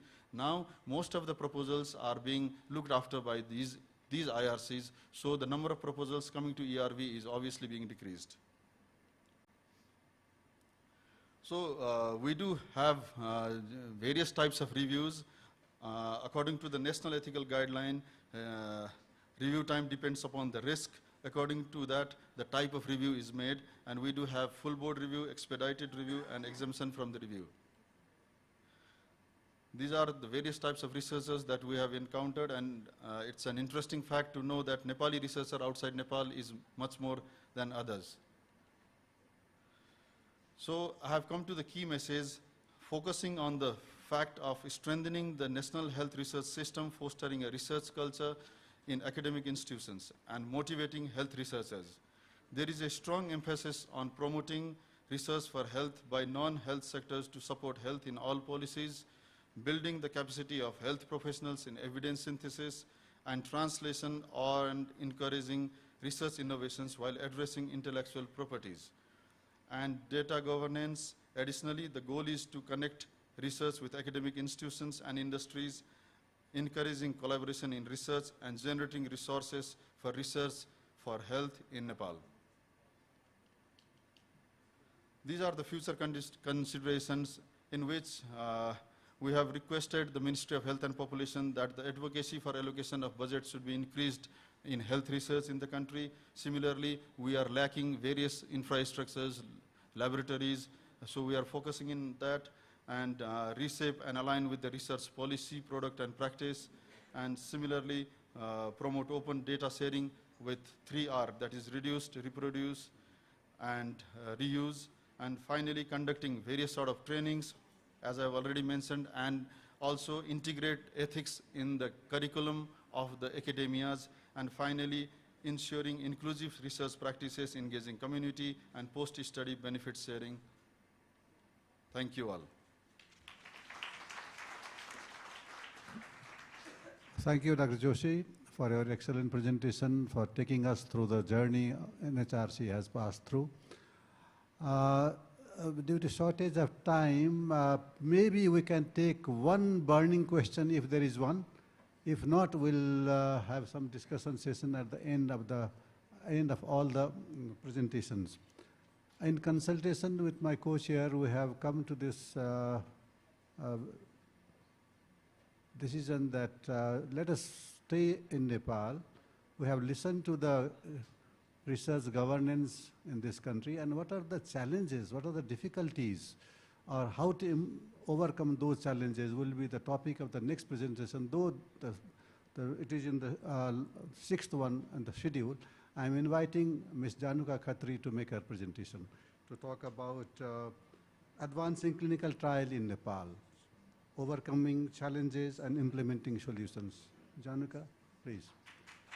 Ms. Januka is Master in Pharmaceutical Care and she's working currently at Oxford University Clinical Research Unit, and she had been involved in various studies, particularly with recovery trial for COVID and development of adaptive assessment treatment for influenza A and finding treatments for COVID-19, etc. Ms. Khatri, please.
Here is the outline of my content. Let's start with the introduction. Clinical trial is pivotal in human subject research for assessing safety and efficacy of health interventions. Well-designed and well-implemented clinical trials generate evidences that address health needs. However, in developing countries like Nepal, we often face significant challenges like limited infrastructure and limited experience in conducting trial.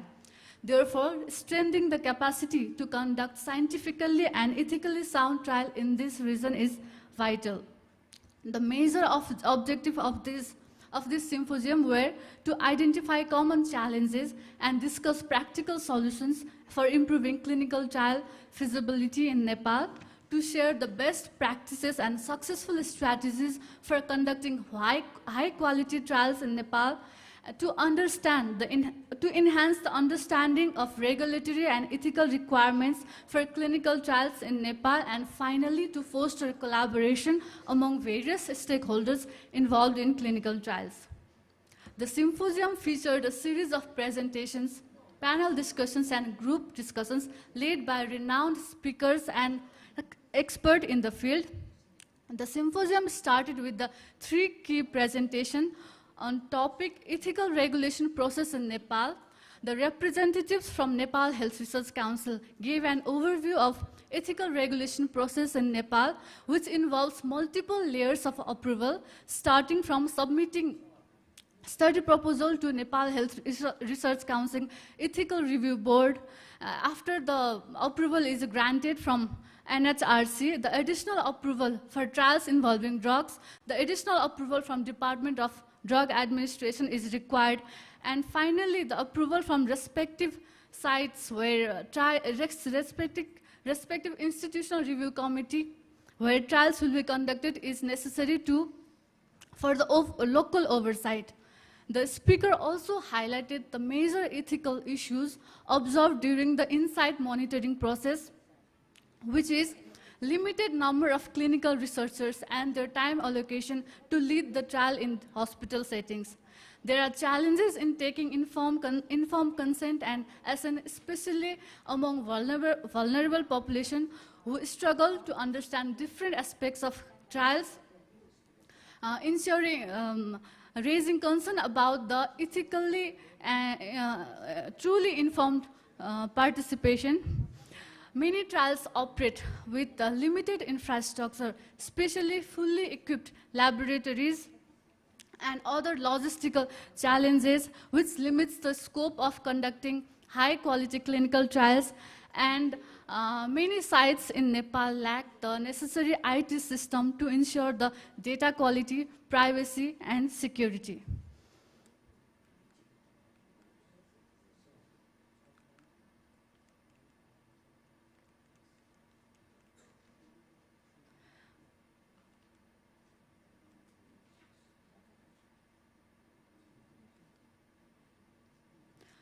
Our speaker also highlighted the importance of monitoring for protocol adherence, data integrity, and participant safety.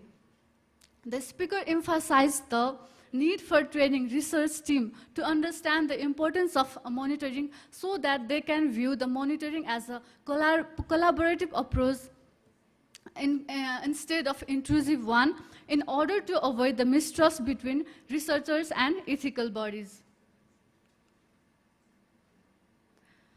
Our next speaker was from Director General of Department of Drug Administration, who spoke about the regulatory roles of DDA in clinical trials. Department of Drug Administration is a regulatory authority responsible for oversight of clinical trial in Nepal as per Drug Act 1978. Apart from providing license for conducting clinical trials, the DDA has recently introduced the Clinical Trial Inspection Guideline on May 2023, and it has begun the first initiation insight program. Such guideline helps to standardize the inspection process and oversight. DDA also conducts regulatory audits to ensure the adherence to clinical trial protocol, ethical guideline, good clinical practices that ensures the quality and safety of the participants. Following this presentation, the question answer session after this presentation highlighted the challenges researchers face while applying for a clinical trial license in DDA. The number one is the need for frequent reapplication due to 1-year validity of license duration for the same study, which creates unnecessary administrative burdens. In case of adaptive trial design, there is a requirement to reapply for each change. In adaptive trials, the study drugs are added and removed based on interim analysis. However, in DDA, we need to apply for each change, which is time-consuming, and researchers run out of intended study period. So these challenges highlight the need of flexible regulatory process for clinical trial while ensuring the highest ethical and regulatory standard. Our next expert, who is a member of ERB, highlighted the current scope and opportunities of conducting clinical trial in Nepal, which includes the recent advancement includes the establishment of necessary guideline and amendment of clinical trial guideline. Clinical trial guideline was introduced in 2005, and it has not been amended since then. The researcher highlighted that the clinical trial guideline is in process of amendment to enhance the compliance with international standard. He also focused the opportunities for fund through national and international grant, which is very important to ensure financial sustainability, as clinical trials are quite expensive. He shed light on the collaborative research project that the clinical researchers in Nepal can approach and network in order to enhance capacity by sharing resources and expertise, which creates opportunities for creating cutting-edge research in Nepal. The conduction of clinical trials are not without challenges. The speaker highlighted few challenges that needs to be addressed, which is a lack of time of clinician, lack of time of site PI who leads the trial due to their clinical duties. There is insufficient exposure to research-related training and mentorship. Lack of persistent issue of lack of funding is like major issues which limits the scope of research and innovations, and limited job opportunities in a field of clinical research discourages many professionals, that creates barrier in developing the robust research community. The speaker highlighted the following recommendation, as there is a pressing need to have a structured research training program. For example, the renowned medical institution in Nepal can initiate the clinical fellowship program, PhD in clinical research, and even master's program. The periodic amendment of national guideline was deemed necessary to align with global standard. There should be a single system application for clinical trial which can reduce the redundancy, improves efficiency, and facilitate the better coordination. And finally, the collaboration and having strong partnership with national and international research organizations is important to enhance our resources by sharing the innovative practices and the opportunities for conducting high standard clinical trials. Our next session was, the next session of symposium was panel discussion, which focused on enhancing clinical trial site feasibility. The discussion focused on the following subtopic. The first one is the important factors in selection of clinical trial site. The key points and key factors highlighted in this discussion were: clinical site selection depends upon the amount of quality data that can be captured to the site. So proper research beforehand regarding the number of cases, number of patient flow is very important. The infrastructure and resources available at site for a smooth operation is also very important. The supportive environment from institutional review board to assess the site feasibility, and the proper coordination from hospital administration is required, and ethical aspects like how the fund is going to manage, how they are going to be, how transparency of fund is going to manage, whether there is availability of a qualified investigator who can dedicate time and lead the trial inside is also very important.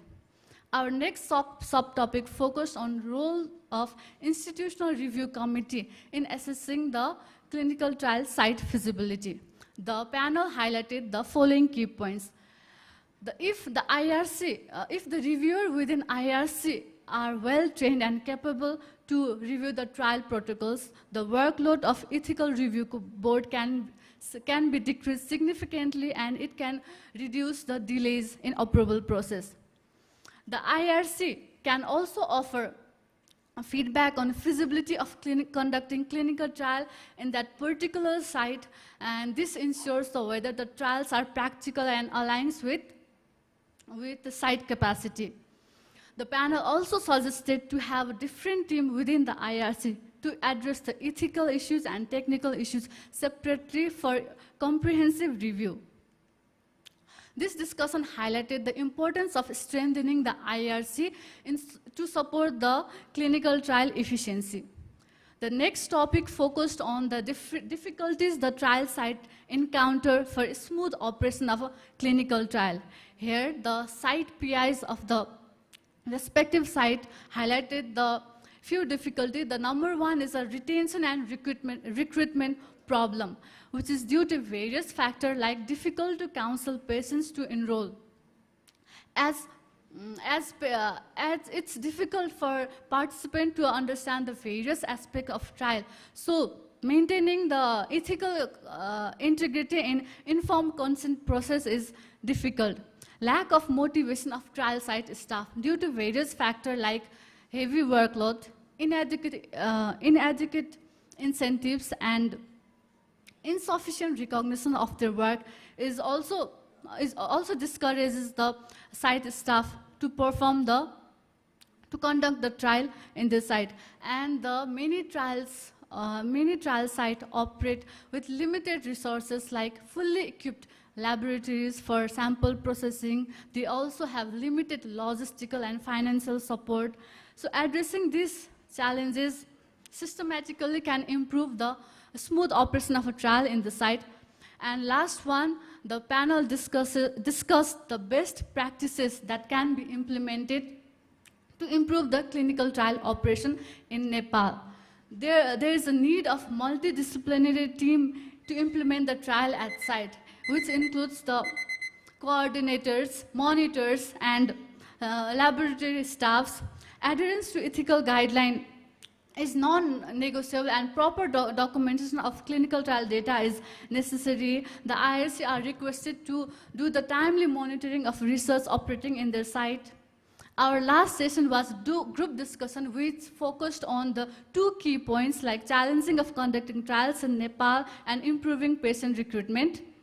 The major challenges discussed in the group activities were the persistent issue of limited funding, higher regulatory and ethical costs, which creates obstacles for researchers, limited opportunities for training and mentorship, which restricts the growth of clinical researchers, and lack of comprehensive and detailed clinical trial guidelines. And the strategies suggested were the streamlining the regulatory process through joint review mechanism of ERB, IRB, and DDA, regular updates to guideline, capacity building not only for researchers but also for regulators and ethics committee members to enhance the efficiency and expertise, and integration of research into clinical practice to establish a research-friendly environment.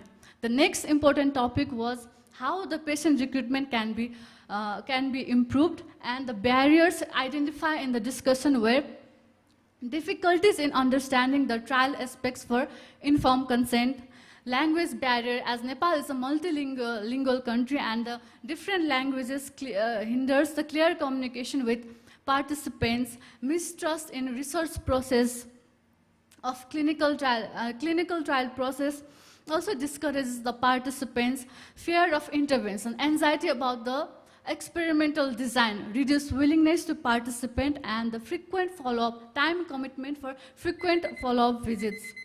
And the strategies suggested were the proper counseling, compensation for lost wages, community engagement programs, and the personalized interaction with participants through telecommunication, etc. The symposium concluded by highlighting the following key points like good governance and leadership, development of competent resources to capacity building, encouragement of clinicians to dedicate time for research in hospitals, and regulatory organizations were urged to adopt a facilitative monitoring approach rather than solely focusing on controls and restrictions.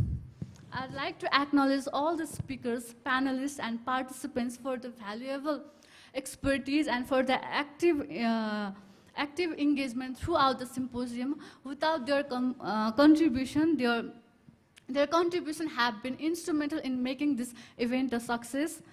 Thank you so much from the CTU Department of Okru, Nepal. Thank you. Thank you, Ms. Khatri, for your excellent presentation.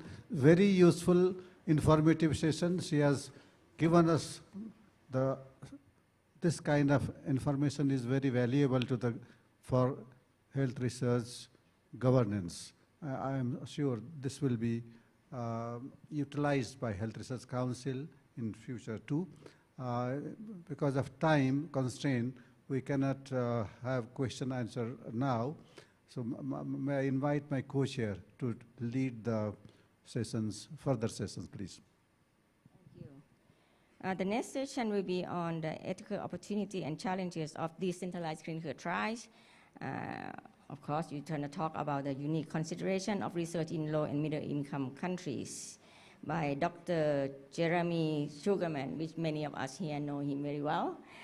And he's Harvey Meyerhoff Professor of Bioethics and Medicine, Professor of Medicine, Professor of Health Policy and Management, and Deputy Director for Medicine of the Berman Institute of Bioethics at the Johns Hopkins University. Okay.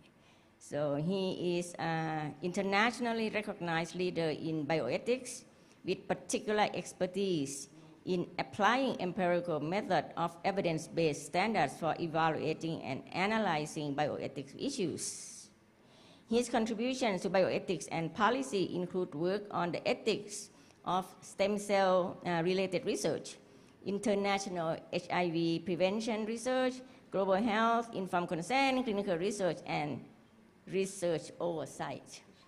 Okay, actually I already half of that only. So I think everybody know you, and as I can say, he's a professor from many places, and we can assure you that he will talk about this very interesting topic on decentralized clinical trial, which everybody of us should know about it, because it's going to be the future methodology that we're going to be using in clinical trials.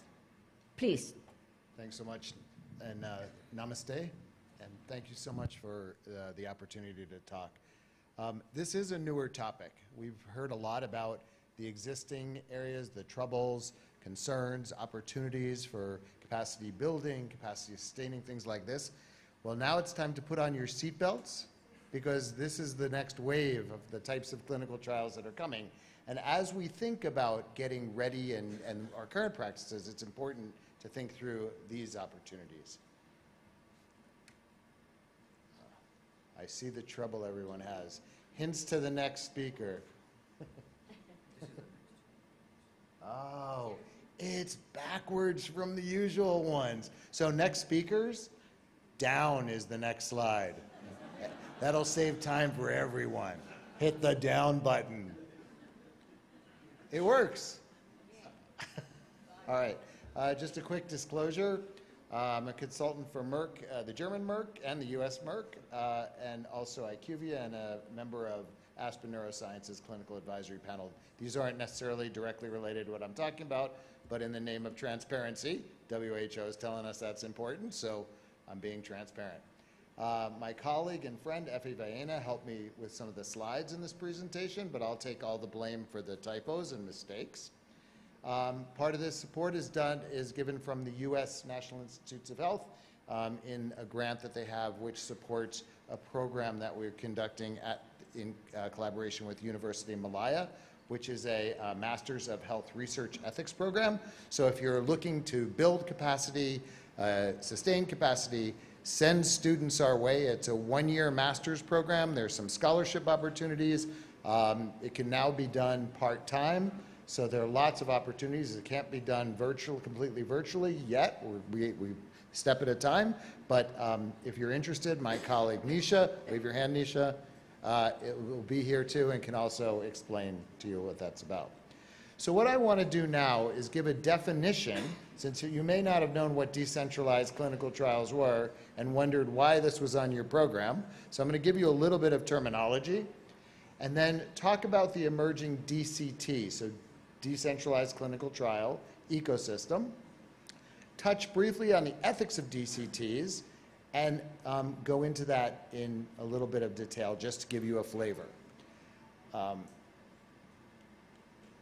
So decentralized clinical trials involve many digital tools to facilitate research without physical contact between research teams and participants at various stages, such as recruitment, enrollment, consent, administering study interventions, obtaining patient-reported outcome measures, and safety monitoring. So these are ways to substitute for the standard practices which we've come to know and love with a standard clinical trial, with a research coordinator or research nurse, to try to overcome physical and distance barriers to increase inclusion. These are called a lot of different things: remote, virtual, digital, click and mortar, I like that one. Decentralized can be fully or partially decentralized. So not all trials are completely digital. Some are done in collaboration to try to make things easier for researchers, mostly for the participants, but also for the staff. Now, let me give you a sense of what this looks like. So in this DCT ecosystem, at the top, you have these overseeing like these policies and regulations. And you have a principal investigator who still has his or her job. And you've got industry that may be providing drugs or components. The most important thing here is the patient participant, okay? So it's labeled as patient, it should be patient participant, but these slides are already too busy. So I didn't want to say PP, so I'm just seeing here patient. Now, you can web recruit patients. Coordinating center can provide a patient with a portal, an electronic portal. The patient may provide their outcome measures to you, or you can contact the patient. You may want to ship the drug to somebody's home. So why would someone have to come all the way in? So anybody experience any taxi traffic issues during your brief stay here so far? Right? So imagine a participant having to come to a hospital or a health system to get their study drug. Well, if the study drug can be administered by mouth, why do we ask people to drive every day, right? Can we come up with secure ways of shipping it? What about lab specimens? And think about it from the perspective of a patient. If they could have someone come to their house and collect the blood, or they could go to a local neighborhood area and those specimens are shipped to you, how much easier would it be? How much easier would it be to do this? Now, this worked for many trials during COVID. So it can continue to be decentralized. Who wants to answer, your phone, you get a questionnaire? Well, what if those questionnaires came from the research site? You may not like answering phone questionnaires, but imagine for a patient, why would they have to come in to answer that? Or is the only time to answer a questionnaire when it's convenient for researchers, between 10 in the morning and 4 in the afternoon? But what if the drug or the agent you're doing, you want to collect data in the middle of the night or when they feel a symptom? You can get better data as possible. And anyway, you can see here that there's this whole opportunity. The longer you think about it, there are these creative ways for moving forward. So these sound great because you could potentially increase the diversity of your clinical trial population. Not everyone can come into a clinic or a hospital during the daytime. Not anyone can leave the field or their jobs to come into big cities or to big medical centers to be part of a research project, yet when the drug or whatever is being approved, those are the people that are going to take it. And so diversity is one of the real opportunities for decentralization. You could reach populations that have been excluded. You can have real-time access. I'm having a problem right now. I feel a fluttering in my chest. I have diarrhea. I don't, just in case you wanted to know. Not right now. But I could get you at any of these ways, right, at the time that I was bothered by something. You can learn a lot. They can be more efficient. They can be timely. And they may save cost.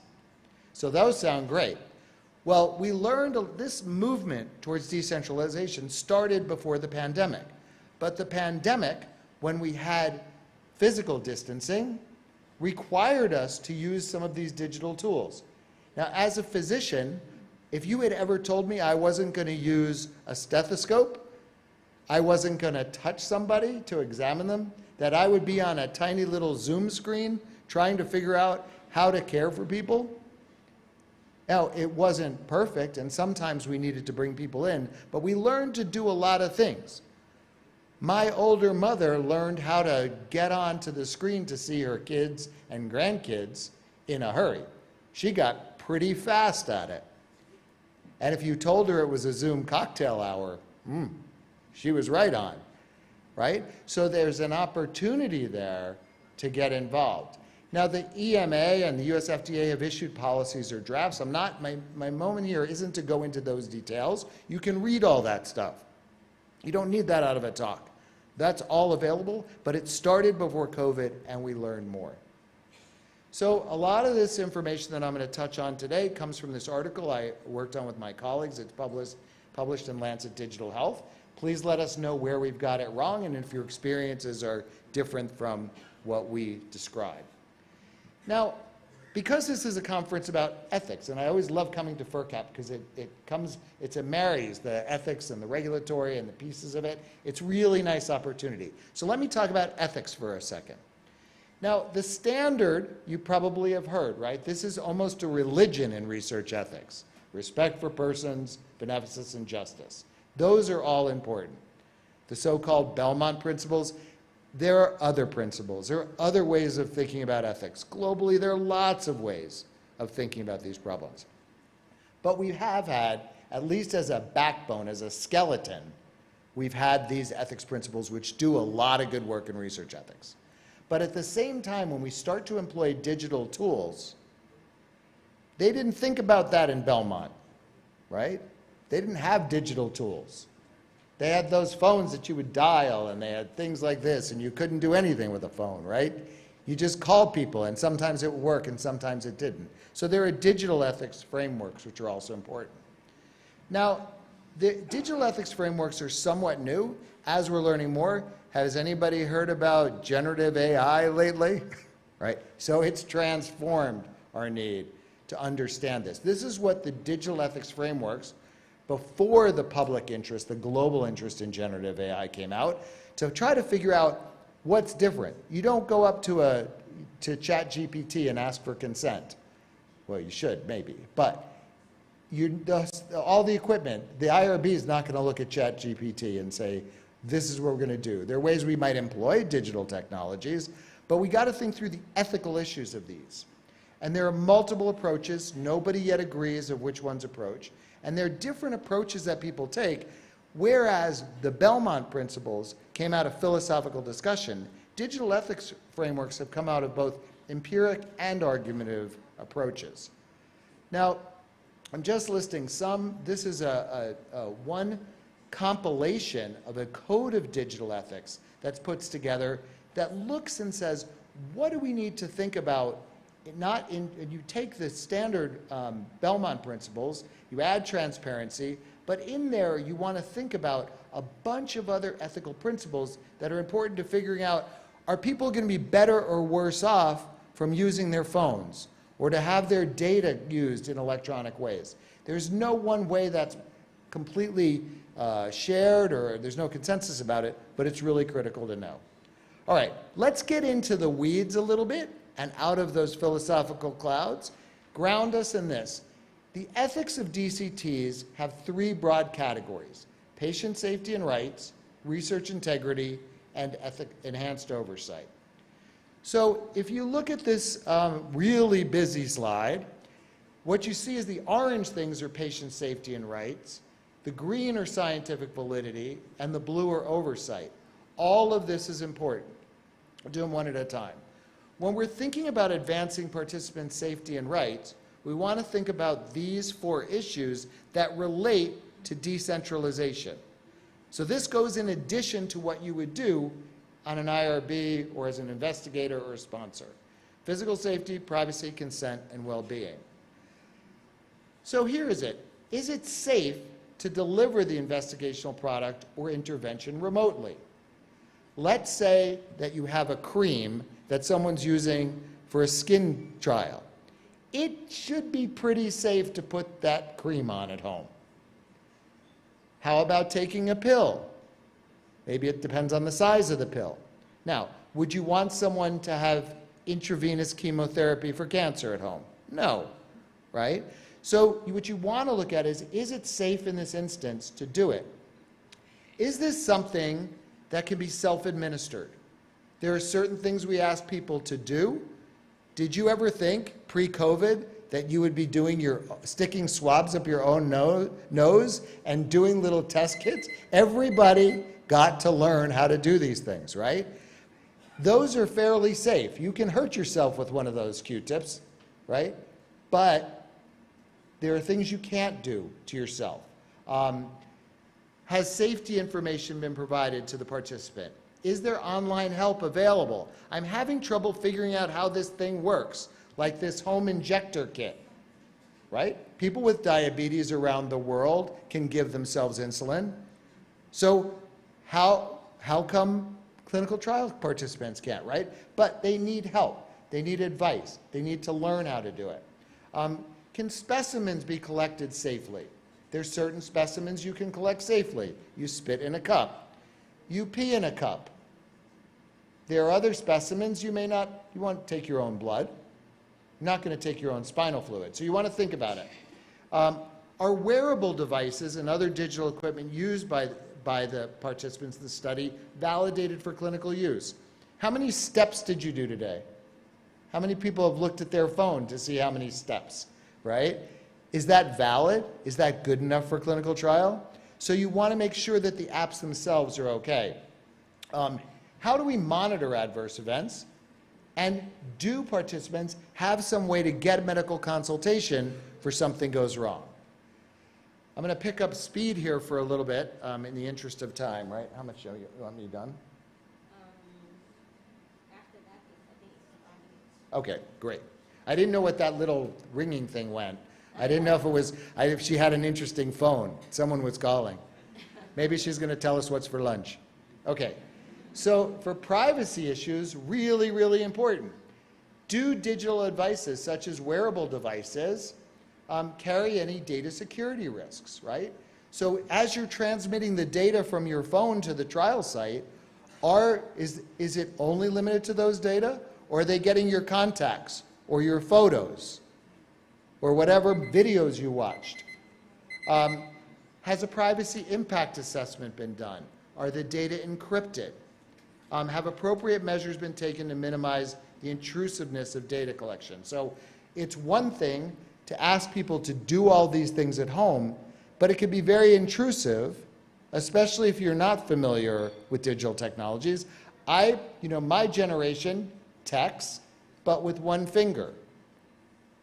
For people who text like this, I am jealous, right? I can't text that fast.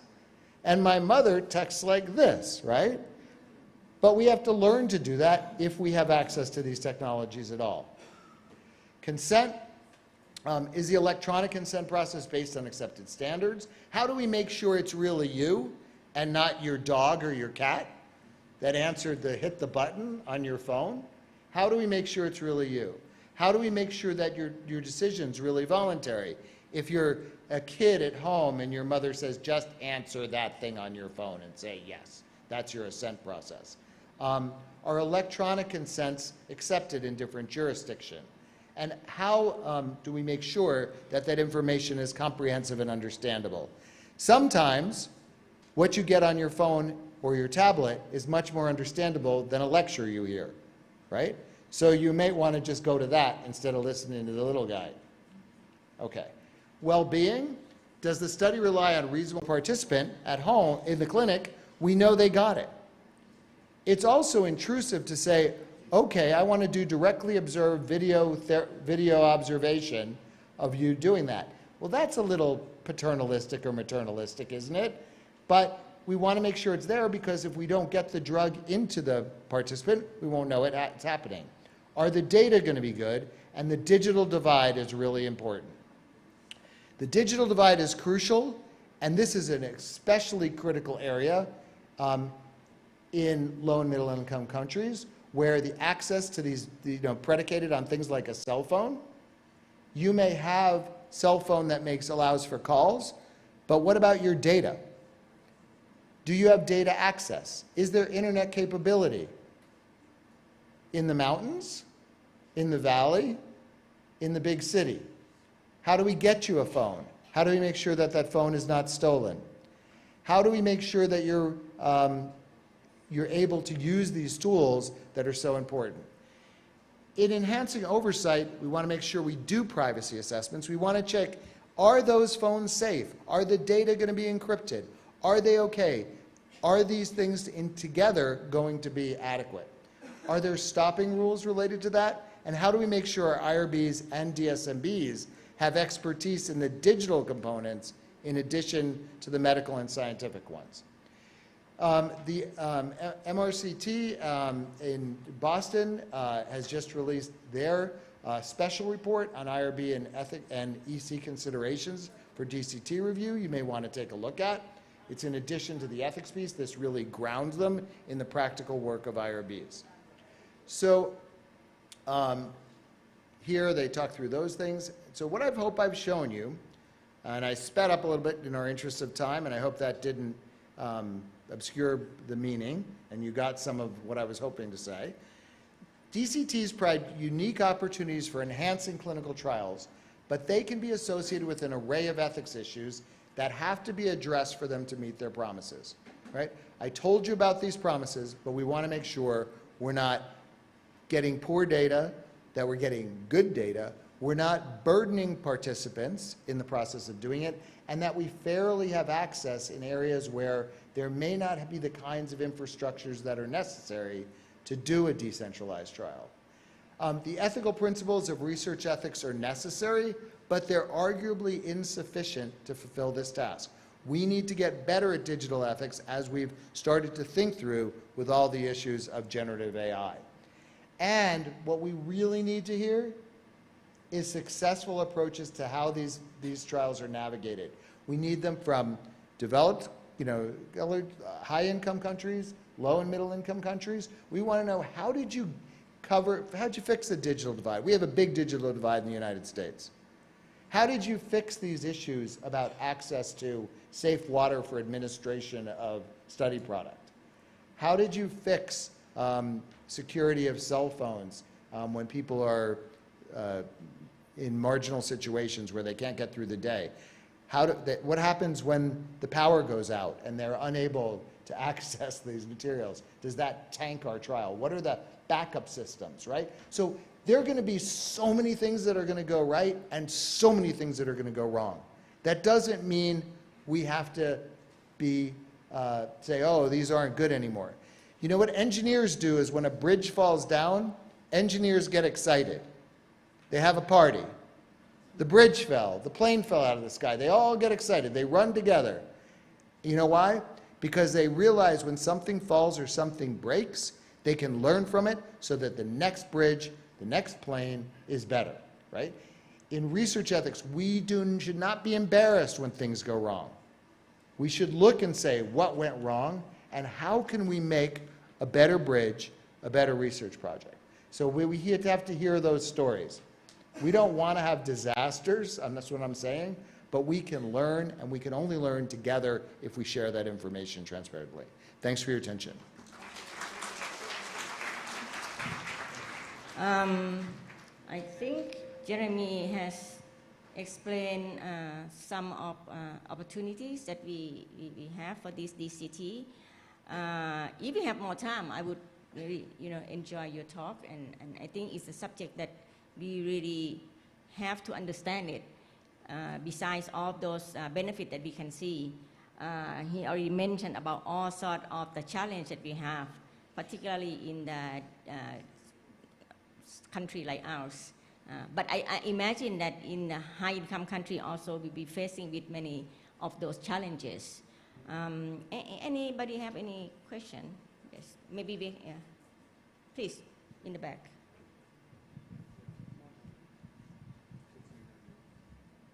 I didn't mean to run away. I was trying to be a good boy.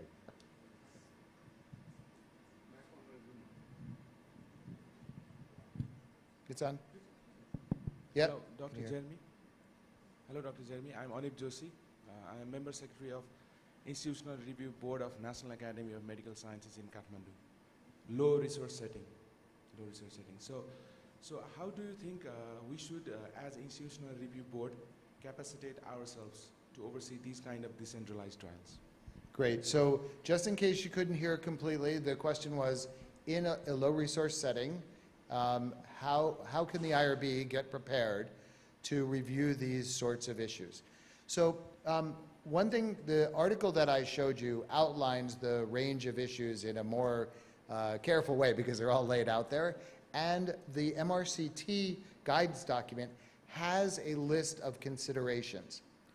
So what I think you should do as a start is to take, as you're meeting, and I don't know if your IRB does this, something I like to do on IRBs is at the beginning of a meeting is to spend 15 minutes or 30 minutes reading an article or a resource together as the IRB before we get into the weeds of the review, to say what can we do collectively to start learning about it.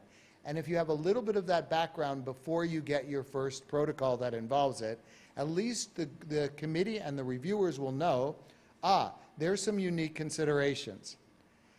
And what you'll learn as you go through the DCT literature is that things that seem to be problems also pose opportunities. So consent is always, I mean, I love consent. It's my favorite enzyme, right? I love it around the world, but there are different ways of getting consent in different settings. Mobile technologies, electronic technologies may improve consent. It may get rid of some of the problems that we have with paper consent.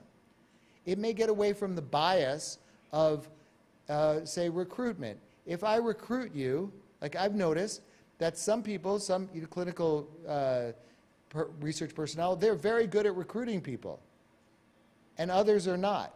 Why is that? Are they shaping the story? Are they better bargainers? Right? So there are always opportunities. So to answer your question, there's some materials that are growing. Very hands-on materials, the MRCT for an IRB is great.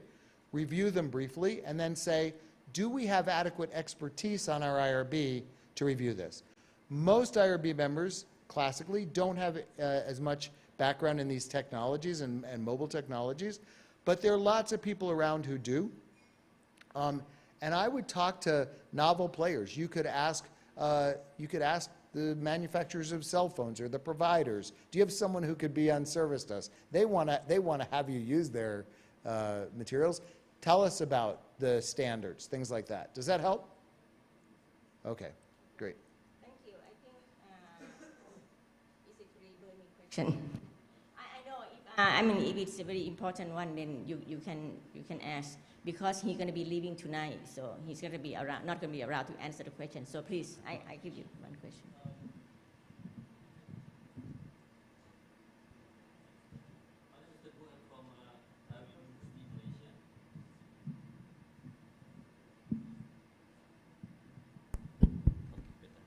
Thank you.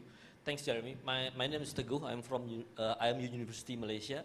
Thanks for this informative presentations about DCT. I think, as you said, we are going to do clinical trials this way. I think one thing that will help from this DCT is that will help in terms of maintaining the, sustaining the participations and also recruitment of participants. But I also foresee, probably, I could be wrong, that the cost of the clinical trials might also increase quite substantially. I don't know if there is any cost analysis that you've done in terms of having DCT. Why I ask this? Because then eventually this will lead to the overall cost of the conducting trial itself, and then eventually to the price of the drugs. Then we talk about equity. In this sense, which is also important. So Thank you. Most people are touting the advantages of PCTs as being, DCTs as being less expensive, because so it really depends on the location, because those analyses are probably biased by what personnel costs are in different locations. Because if you take, what does it take to have employ several full-time people, transportation costs for participants that might be reimbursed, right? And so if you can get an economy of scale out of taking away pieces of the puzzle that are not important but cost a lot and pose risk. Remember, COVID there was risk to interacting. There are some risks that I didn't talk about but are very interesting. If you talk to, like, anywhere in the world that I've been, you can put me in a blindfold, maybe put a language I can't read, and I will find the public clinic and I'll find the research clinic in a minute. Because the research clinic, they have nice chairs, maybe a TV. The public clinic, you got long queues, people are grumpy. You know, the research clinic, everybody's smiling and happy, giving you something to drink, right? Think about what participants get out of that. They get a lot out of that. So the question is, on a DCT, do participants get less out of that or more out of that? Will they not be as interested because they don't get that experience?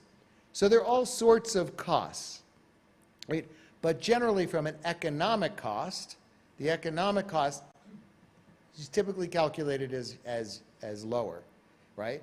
And so then you have to figure what does data cost in your location. I'm not an expert in cell phone plans around the world, right? I just know when I come back from trips, my cell phone bill is really high, right? So that's the hope. Yeah, you've got some idea. Thank you very much, Jeremy, for very good lecture. Thank you. Next, we move to this Professor Vicente Belisario, who's a Dean and Center Director of the College of Public Health, University of Philippines, Manila, Vice Chair and the Country Representative, FERCAP, served as the Vice Chancellor for Research and Executive Director of the National Institute of Health, University of the Philippines, Manila, and currently Professor and University Scientist. 3, I don't know what it means by 3. Anyway, please, your thing is on? Yes, thank you very much. Thank you, Jundra. And thank you very much, FERCAP, for this opportunity to share with you some ethical considerations in climate change and the neglected tropical disease research. So from DCTs, let's talk about NTDs in the context of climate change. We've been hearing about climate change, and there's no denying that we are in this age of climate change, referring to long-term shifts in temperatures and weather patterns since a long time ago. And of course, many blame human activities being the main driver of climate change, but it's here. Directly contributing to escalating humanitarian emergencies. We hear this all the time in the news. Now, if you're in social media, you see much of it in the news. Heat waves, floods, tropical storms, typhoons, super typhoons at that, which are intensifying in scale, frequency, and severity. Nothing we experienced when we were little boys and girls, and therefore this is real. Coverage will be actually putting so many billions of people at risk, highly susceptible to the effects of climate change. The high-risk populations are those in areas, incidentally, with weak health infrastructure, and we worry about those in the low-middle-income countries, low-resource settings, mostly developing countries, least able to cope without assistance to prepare and respond. So when these calamities come, there's always call for donations, never ending. In the Philippines, never ending call for declaring provinces, cities, municipalities as in a state of calamity so they can access a special calamity fund. The health costs may be staggering, and the estimates indicate billions and billions of US dollars lost due to climate change and health impacts by 2030. We've been hearing about so much happening in Southeast Asia, and we see this in the news. Vietnam, we're missing Vietnam in this FERCAP conference. The Philippines is, I think, quite famous in this regard. And in fact, we average 20 typhoons each year, getting stronger and stronger. We thought the strongest one was Typhoon Haiyan, but not quite. In fact, we just had 4 this month. It was as if we were having typhoons every month hitting the Luzon Island where Metro Manila is, but actually sparing Metro Manila, but putting so many communities up north and south of the island in peril.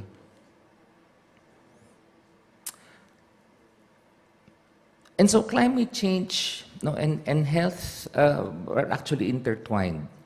With vulnerabilities defined, the vulnerability factors, the climate-related hazards quite defined, the exposures from people to health workforce and infrastructure, water and food systems, including sanitation systems and health systems, no? Quite challenging in situations like extremes in climate conditions. The health outcomes are so many. And in fact, what we see as part of headline in the news would be injuries, so much injury. So how many were affected, how many died, no? And the numbers are always reported. And in fact, in the more developed world, heat strokes and all health-related illnesses, respiratory illnesses, but much less discussed are those that I put in the red square. Waterborne diseases and other water-related health impacts, the zoonosis that actually now require a One Health approach, where diagnosis and treatment and even hospitalization will not lead to control and elimination, but really considering human, animal, and environmental health all together in a One Health approach, brings us closer to more effective control and elimination. The vector-borne diseases, like malaria, we've been talking about elimination of malaria, and it seems still quite far away in some areas, while in some areas there have been major strides. And of course, the lingering effects of all these chronic diseases, malnutrition, and foodborne diseases that are quite relatively common, especially in Southeast Asia. There will be climate change health outcomes related to mental health. No? Christine was talking about that last night in our steering committee meeting. And of course, we need to articulate now climate change and its effects on non-communicable diseases. I focus on the health outcomes that I put on the red square. And thus, I introduce the NTDs, the neglected tropical diseases, so-called infectious diseases of poverty, quite a diverse group of infectious diseases. When you look at the list, there are now 21 diseases declared by the WHO. It's actually microbiology and parasitology in undergraduate or medical or nursing or medical technology school, predominantly seen in tropical and subtropical areas among the most vulnerable, marginalized populations. And as such, these diseases keep them there, still vulnerable and marginalized, affecting over 1 billion people globally, posing profound human, social, and economic burdens. They are the unreached. While there have been major improvements in disease control among these priority diseases, in many areas now we see hotspots, lingering hotspots, or relatively newly described endemic areas, when we feel sometimes that they've been there all along. It's just that nobody has diagnosed it. No? This is quite seen in some areas in the Philippines. These areas may be hard to reach. Now, in the Philippine setting, we're an archipelago with so much water in between the islands, but there is also so much waterways splitting the islands. And on many occasions, there may not be a bridge, and people may need to cross just a hanging bridge, no form of transportation, except a motorcycle that you hire that might cost maybe 5 or 6 kilograms of rice per day in exchange for the fare to get to town, to get a diagnosis or a treatment. So such is the challenging situation. We may be dealing with the unreached population of indigenous people, children, for instance, or the indigenous people for that matter. When you look at the parameters in the Philippines, it seems there is no program for worm control happening when you're dealing with the indigenous people. So quite unreached, and maybe because of access, and maybe partly still unavailability. We hope to see, we're hoping to see the light at the end of the tunnel by 2030. WHO, the United Nations Sustainable Development Goals, says we need to end epidemics. Those levels should not be too high anymore. Maybe it should be well controlled. Nobody dies of these neglected diseases, but of course, it's still a dream. In our region, Southeast Asia, we're relatively rich in the worm infections, and that's one of my favorites. No? Worm infections, parasites, people, and poverty, they go together. We are, for instance, in the Philippines, in the top 10 countries WHO declares as high burden, high population, and therefore high priority. Imagine a country being in the top 10 for worminess, especially in children. Schistosomiasis, no, a number of different schistosoma species, but in Southeast Asia, Western Pacific, we have Schistosomiasis japonicum. Kenji knows that very well because it was discovered by a Japanese, no, but well controlled, eliminated in Japan. So there's a promise of elimination, but in many areas, it's emerging and re-emerging, with more sites declared not endemic before, endemic now. But I feel, they've been endemic all this time. But with climate change, it's possible to spread endemicity to more areas because of global warming and so much precipitation. We will not talk about the foodborne helminths because it's about lunchtime. No, I don't want to destroy your appetite, ladies and gentlemen. What do we know about climate change and NTDs? While it may seem there's so much in the published literature, let me generalize. Climate change may influence emergence and re-emergence of neglected tropical diseases. Climate change may lead to favorable environmental conditions for reproduction of pathogens, contact of humans and pathogens, and may lead to future outbreaks and epidemics. The shifts in prevalence, incidence, range, and intensity of NTDs may be felt hardest in communities that are already disproportionately impacted. Therefore, effective mitigation and adaptation strategies for climate change and these neglected tropical diseases will need to be in a multidisciplinary mode in an evidence-based fashion, thus the need for research.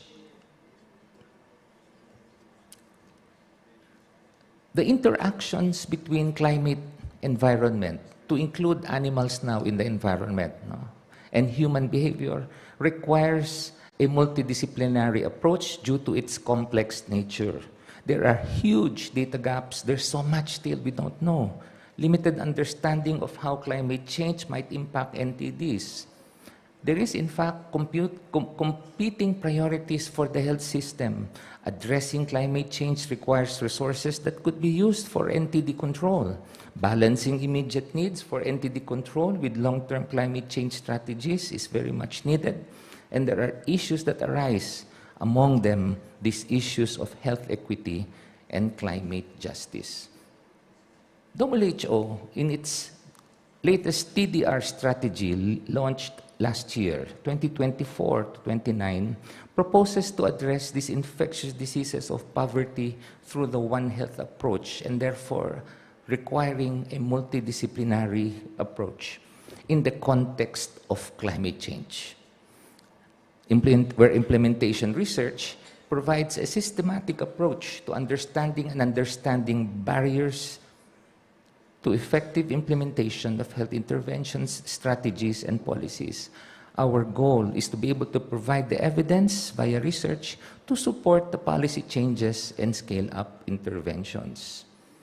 Researchers, ethics review committees, and other stakeholders may need to consider that implementation research ethics cuts across a number of ethics areas, including not just medical ethics, research ethics, but now a need to actually articulate and push in more aggressively public health ethics. The phases of implementation research and ethical considerations require us to go back to the basic ethical principles. But many times, and this was the subject of the pre-conference yesterday, the post-approval process, where there is weakness in terms of implementation of what needs to be done in people in these communities with NTDs. In the implementation phase, for instance, we need to always keep in mind the importance of autonomy and informed consent, privacy, confidentiality, allowing the standard of care to actually be experienced by the study participants, the needed ancillary care, as well as the community health system empowerment that must result from the engagement of communities in health research on NTDs. The post-research phase is probably weakest, Christina, when we're no longer too concerned about whether the research findings were disseminated. Is it enough that the researcher puts it in the protocol that was approved? When actually the question is, were the research findings really disseminated to people or to agencies concerned. Data ownership, translating findings into public health action, which is actually the outcomes of research. Scalability and sustainability, especially those that come up with good news or good results. And lastly, was there really benefit sharing post-research? And therefore, ethics committees probably would have to take a second look on how the proposal has been implemented and maybe strengthening the post-approval process for these kinds of research. From implementation research, let's push it a little further to health system research. And this may be key to bridging evidence to policy. Remember that with climate change, more neglected tropical diseases, stretching the health system to its boundaries, now we will need to actually influence the health system being able to cope and adapt to such challenges. The health system is complex, with the usual health-related research not being enough, more than basic research that we're familiar with, epidemiology and surveillance-related research, which we are all familiar with, clinical research, which we're familiar with. We will need to consider now health systems research, where we test strategies to increase access to or uptake of interventions prior to scale-up, and study all components of the health system to improve functioning, impact policy development, cost effectiveness, etc. And in all this, we need to consider strong social science to help provide the context of existing realities and guide future response and action. Ethical consideration in climate change, therefore, will probably need to emphasize the concerns on inequitable burden, distributive justice, dissemination and utilization of results, more than the usual scientific rigor and professional competence and the quality of the ethics review process. Ethical concerns on climate change include collective action, intergenerational justice, dispersed responsibility, perceived futility of individual actions, and value of the non-human world.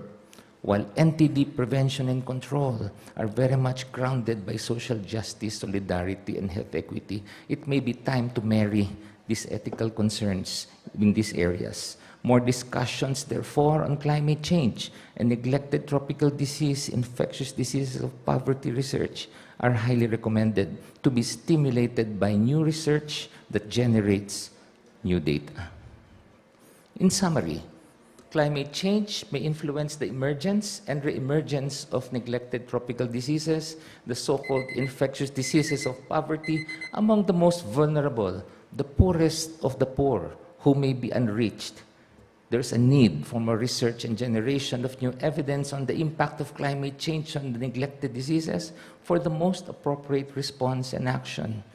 Consider ethical considerations like inequitable burden, distributive justice, and dissemination and utilization results for researchers, for ethics review committees, for monitoring, audit, post-approval. And lastly, importance of multidisciplinarity in continuing work and discussions on ethics in climate change and neglected tropical diseases research. And as such, partnership and collaboration in ethics in climate change and neglected tropical disease are needed more than ever.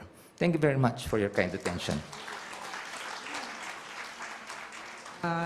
Thank you very much for calling our attention to the impact of this climate change to neglected tropical diseases, which seems like many people try to address that for a long time ago, and some of the neglected tropical diseases has been gone. But now I think with the climate change, we're going to have more of this thing, and there's still big gap in the knowledge in this area. So Professor Belisario called for the partnership and collaboration in this climate change, so we can continue with our research more in this area, because at the moment, there are very limited research in this area. With the time constraint, I think we'll move on to the next speaker. With you.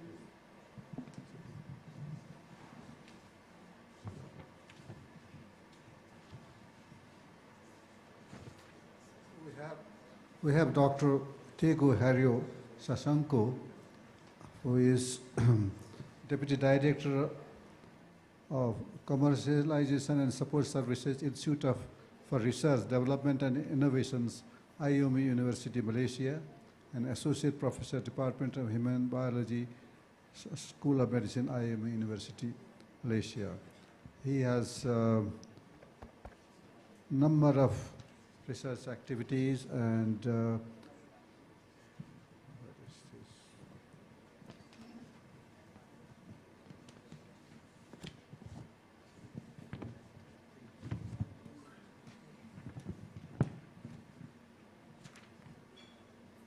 is one more I want to. Dr. Thank you. Please. Yeah. I lost your paper. No Your worries. accomplishments I couldn't read out. No Sorry worries. for that. Sorry. Yeah. You can easily Google me in the, if you'd like to see. Well, thank you very much, Madam Chairman and Mr. Chairman, for the opportunity. My name is Teguh Haryo Sasongko. It's been a pleasure to be able to present this morning in this conference our work together, me and a collaborator from University of St. Andrews, Dr. Joseph Millam, where we are working together for developing a framework for prioritizing rare inherited disease in low and middle income countries. So we think this is important because we are trying to address a long-standing and critical gap in global health research in terms of rare disease especially. So that's me. Yeah. Right. So rare disease, although the terminology is rare, that with the prevalence of only 1 in about 2,000 individuals, but collectively, rare disease is actually not that rare. About 6 to 8% of the global population actually are affected with rare disease. This comes into hundreds of millions of people globally. The examples will include thalassemia, which requires lifelong treatment and, of course, significant financial burden, and also spinal muscular atrophy, which after a long diagnostic journey, you and the family end up with very limited treatment options. People have identified about 8,000 rare diseases, but unfortunately only 5% of these rare diseases have treatment options. And you can count with your fingers how many of them have FDA-approved curative treatments. You have probably sickle cell disease, you have spinal muscular atrophy, you have also Duchenne muscular atrophy, Duchenne muscular dystrophy, which already have FDA-approved treatment. But beyond that, there are still other thousands of diseases which is left with only supportive treatment. All of this actually then point us towards the necessity to actually have prioritization in health research. And then on the other hand, this slide gives you some insights into how there is a critical gap in terms of support and funding for rare disease, especially in lower and middle income countries. You have insufficient rare disease fund allocation, you have lack of strategy for a short and long term of this rare disease, absence of a national governing body and committee, and then absence of legislation. And then in many of these countries which has been studied, there are absence of ring-fence funds, there is no rare disease patient registry, and then orphan drug registration pathway, which is also absent, and absence of accelerated registration pathway. So all of this really give us some idea that we need to sit down together. We need to really think through on how to do prioritization for rare disease research. So me and my colleague Joseph Millem, our primary goal is really to develop a framework to prioritize rare disease research in lower and middle income countries. In doing this, we would like to address resource constraints. We would like to align research priorities with local needs, and also we'd like to reduce disparities. And then, of course, we aim to promote inclusivity, equity, and collaborations among stakeholders.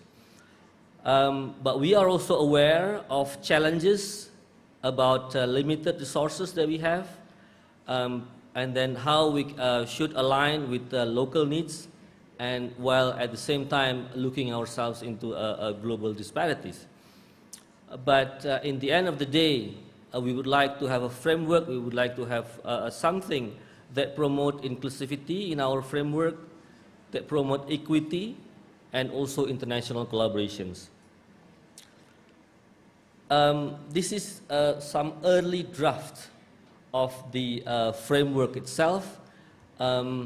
This is more of an ongoing work, and what I am presenting in this conference is really an early draft of our framework, and rather than a finalized framework itself. What we are thinking at the moment is that there are 5 components that will be involved in the framework itself. One is identification of candidate priorities, and then we have to determine the criteria for global priority.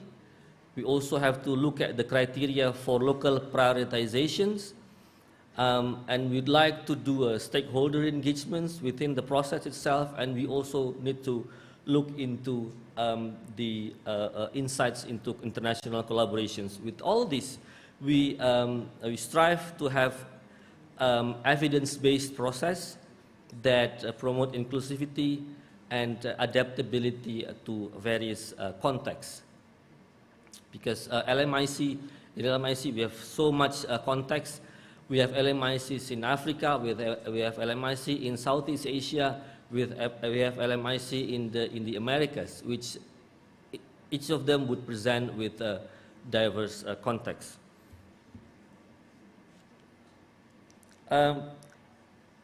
The first step in terms of identification of candidate priorities, we are using epidemiological data. We would like to use epidemiological data, and then we would like to do a stakeholder consultations, and we would like to also look at the research gaps, particularly research gaps which are present in LMIC. Like, for example, we see, while there have been innovative curative treatment, we are still having questions in terms of their uptakes in the context of LMIC. How we can have innovative funding for this high-cost treatment for patients for rare disease patients in LMIC. Well, I can take example in terms of stakeholder consultations, where the Philippine Society for Orphan Disorders have been so much involved. Congratulations for the Philippines in terms of drafting the National Rare Disease Strategy and advocating for a Disease Act. So these kind of examples we should nurture and we should foster among stakeholders in LMICs.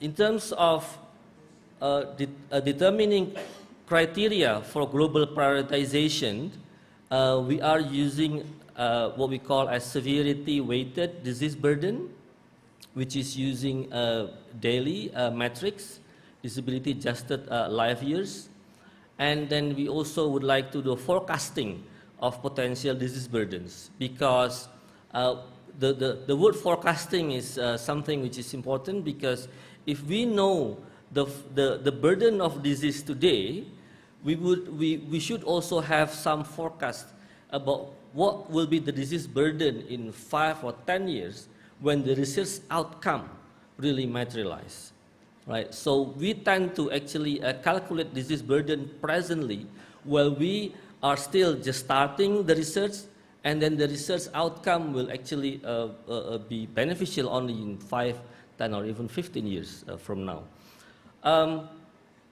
Daily, DALY's metrics have been used in research disease prioritization, have the precedence before in the Netherlands, where they prioritize the cystic fibrosis and dystrophinopathy using the metrics of dailies. But of course, in this case, you will see that they also have invests in terms of patient registry, also database to support this work. And at the same time, we also would like to focus in terms of the local prioritization. We would like to have information in terms of what local disease burden are there, and then how it is aligned with the national priorities.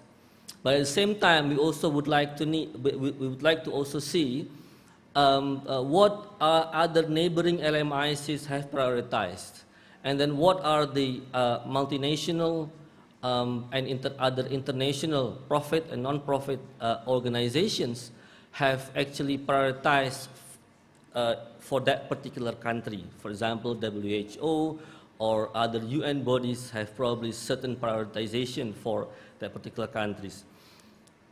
This is also already have a precedence in which the Ghana's government already come up with the national sickle cell disease strategy that was recently launched. They have comprehensive prevention, diagnosis and treatment under NIHS, and then pneumococcal vaccination also for SCD patients that are vulnerable to pneumococcal infections. And then in doing this, we would like to have stakeholder engagements that involve patients, providers of healthcare, researchers, and also policymakers to contribute to our prioritization exercise. So their contributions is important in terms of providing insights into local priorities, and also contributing in terms of the ethics and philosophical dimensions of the prioritization itself.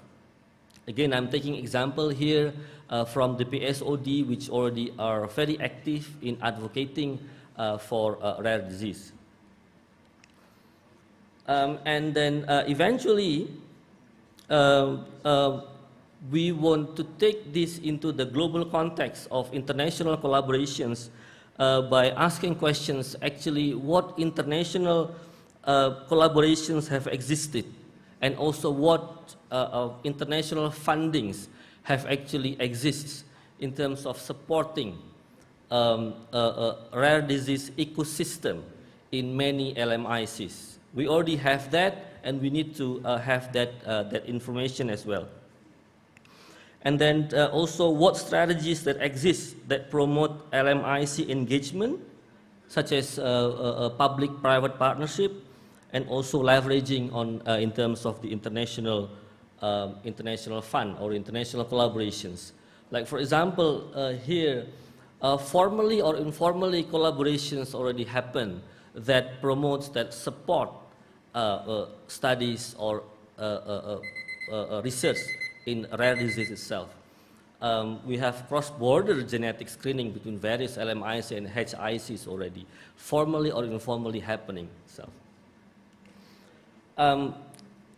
What do we plan to do next? What we really want to do next is we really want to pilot our framework. The most immediate plan that we want to have is to try this out in Malaysian context, where Malaysian government already have health research prioritization exercise that happens quite periodically. But we would like to also invite researchers from other LMICs to work together with us on how we can adapt, we can do a piloting of this framework into your context. And then if you see my presentations earlier, We also need to have a capacity building and then also awareness among policymakers and communities. So we would like to focus on sustainable ecosystem for rare disease research eventually. We also have to be aware in terms of challenges and opportunities that we faced. We have political and financial barriers, of course. As with LMICs, we always have very limited resources that has to be allocated wisely. And then on the other hand, from the ethical perspective, we always have this ethical dilemma in terms of prioritization. Yeah? And then we also are faced with challenges on how to ensure sustainability. But on the other hand, we also have opportunities in which we already have the technology to support data-driven approaches, like the method that we would like to take up daily for adaptability and resource allocations. As a conclusions, prioritization in the rare disease research is important in terms of aligning research with health equity goals. So this is basically more of a call to action for collaboration, inclusivity, and strategic prioritization, with a vision of a framework that can ensure equitable access to innovations for rare disease patients. With that, this is the funders of our work. Thank you so much for the funding that comes from the WHO and USNIH, which is channeled through the South African Research Ethics Training Initiative, SARETI, to fund the Global Forum on Bioethics and Research Fellowship that enables me to do this kind of work. Thank you for the funding, and that's my presentation. Thank you, Dr. Sashanku. I think we have to move on because of time, and I invite my co-chair to proceed further. Thank you. So, last but not least, when we talk about collaboration and all sort of things, we're looking for partnership. And the last session, we talked about networking. We'll provide a platform for collaboration. May I invite Dr. Muchaga Siva Marie Joel to present, and I'm sure that she can present within few minutes, that you're not going to miss your lunch that long. Thank you. Oh, okay, so Kenji Hirayama will be the one, or what? Yes. Who will be the one to give the talk? Huh? He will start, okay. That was not on the script. Please, Professor Kenji. Sorry, the confusion. We're the couples, so I'm just introducing the aim of this presentation first. May I have a previous PowerPoint?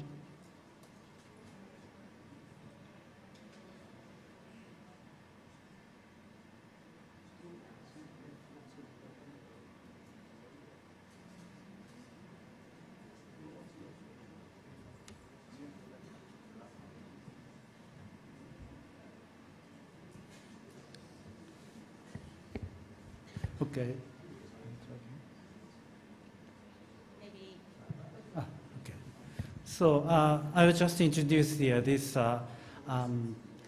CRO-like academia initiative project, which is just a proposal from the Japanese government, and the so-called the Academic Research Organization Alliance for Southeastern Asia, ARISE. And that is a regional collaborative network for the infectious disease research and development. So the reason why this kind of proposal is come up with is, of course, the corona's situation was really, kind of bad memory. So that's why this proposal.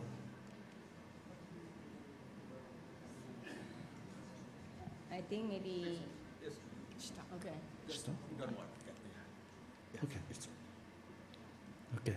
So I've been working for FERCAP for 20 years, and one of the major mission is to link the FERCAP activity or network to the Japanese R&D capacity. And it's been a long time, but this is one of the mechanisms. And when we think about the product development, as you can see, there's those six steps is really necessary. Here, unmet needs for the infectious control in Asia first. This time infectious disease, and promoter of the product. The good product or idea of the product is essential. Then study design and protocol for the implementation. Then, of course, all the research design can be reviewed by the ethical review. That is very important step.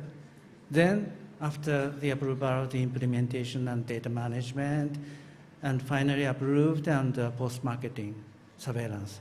Those are really fixed protocols for us. But the most difficult part is not the implementation or those steps, but the first one or two steps is very important. And how do you do that is one of the long-term question. And so this ARO or even the CRO is this steps enhancement is a purpose. So finding the funding agency and the company who are interested in and make a nice proposal and organized and just make it practical protocol. Then finally define the sponsor and to apply to the ethical review and bring to your place. So finally, of course, this kind of a step needs a very nice ethical review committees and the system to approve. So that's why after the first initiation step finished, the second most important thing is the FERCAP, the networking. High quality ethical review system is a really essential step. So we'd like to link the first step to this kind of ethical review step very smoothly and very efficiently. So that's why this time we just introduced the ARISE system. Dr. Sifa she's very much serious about making this practical, and we already discussed about the dengue fever or TB, multi-drug resistant TB, all such things is now on the table. So she will just make the explanation of the details of this, the new proposal. So Thank you very much, Professor Kenji. Thank you. For introducing ARISE ahead of time. Okay. All right. So next, please, Sifa, you can present. Sifa is a senior research fellow, ARISE research coordinator, Department of International Trials Center for Clinical Science. So she's the right person to talk about this ARISE. Thank you. Thank you, Professor Junta. Good morning. I don't know if I should say good afternoon. I'm sorry, I'm not going to be long. So I will introduce the ARO Alliance for Southeast and East Asia. So this is a collaborative network for mainly infectious disease. And this was led by the Japanese government. Oh yeah, this is me. I will go quickly, the disclaimer. So my talk will be in 3 sections. I will start to talk by the Japan Institute for Health Security, and then the proper ARISE and our activities. So what is the Japan Institute of Health Security? Actually, our center is the National Center for Global Health and Medicine, as Professor Juntra introduced me. But from next April, 2 national centers from Japan, our center and the National Infectious Disease Center will be merged to form a Japan Institute for Health Security. This mainly for pandemic preparedness and infectious disease control in Japan and in Asia and globally. So this is, we just designed the new logo of it will be called GIS. So what is GIS? GIS will have 3 core roles: the enhancement of collection and evaluation of status of infectious in Japan and overseas, foundation for research promotion and development, and core of clinical trial networks. I think the third one is the proper activity of ARISE. So briefly, the 2 centers, the NCGM focus mainly on global health and international health cooperation, while the NIID focus in clinical research. So I will go quickly. This is not the topic today. So how about the ARISE?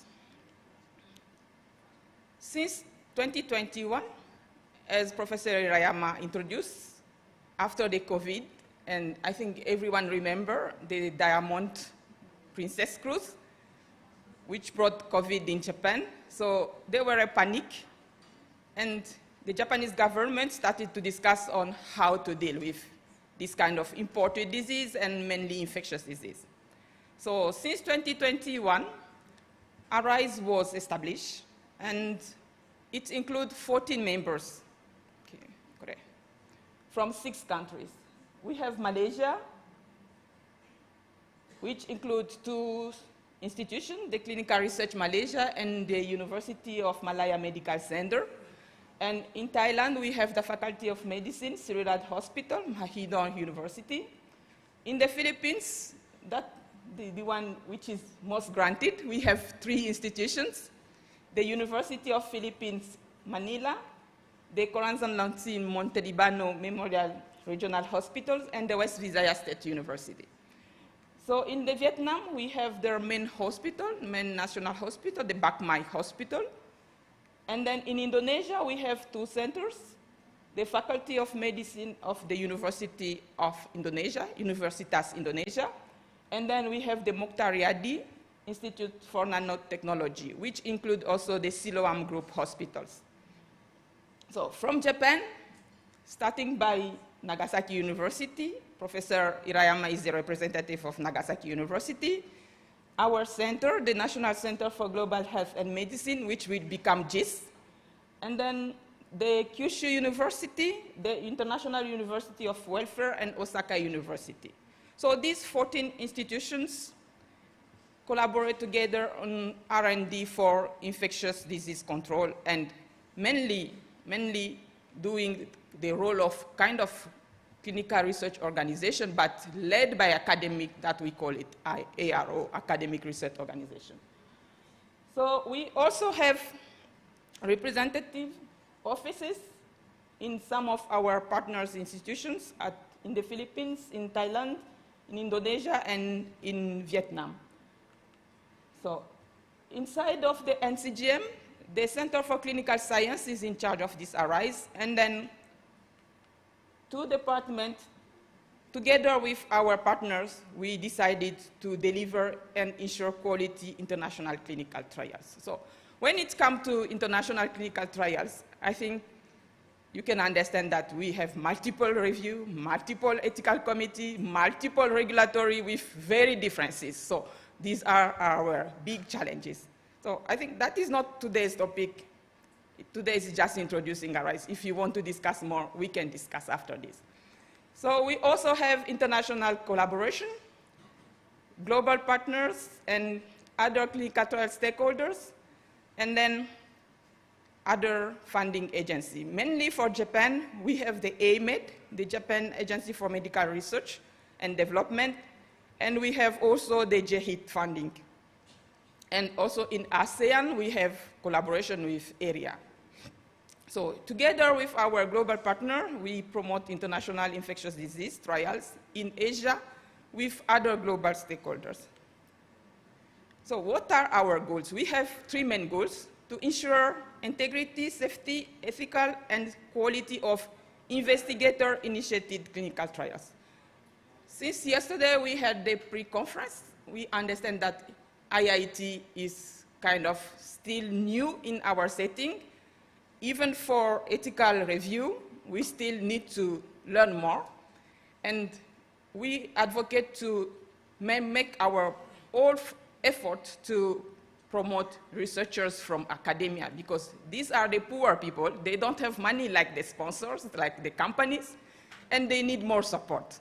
So, and then second goal is to collaborate with industry. So we also work with industries. So if there are companies, pharmaceutical companies, we also work with them, and then we ensure the capacity of resources, human and infrastructure of our partners. So this is repetition. So the ARISE is funded by the Japan AMED. Several strategies are implemented, like facilitating the conduct of clinical trials, ensuring the capacity of resources, conducting national and international stakeholders responsible for clinical trials. I think this is not 15 minutes, no? Not yet. Yeah. So, okay. And then, so I will go to show our activities. This is my last point. Several activities are listed here. So we have regular members meetings. We just come from Thailand, from Siriraj, last Friday, to have our third annual meeting. We also have capacity development activities. So we supported the establishment of the National Clinical Trial Center of the University of the Philippines.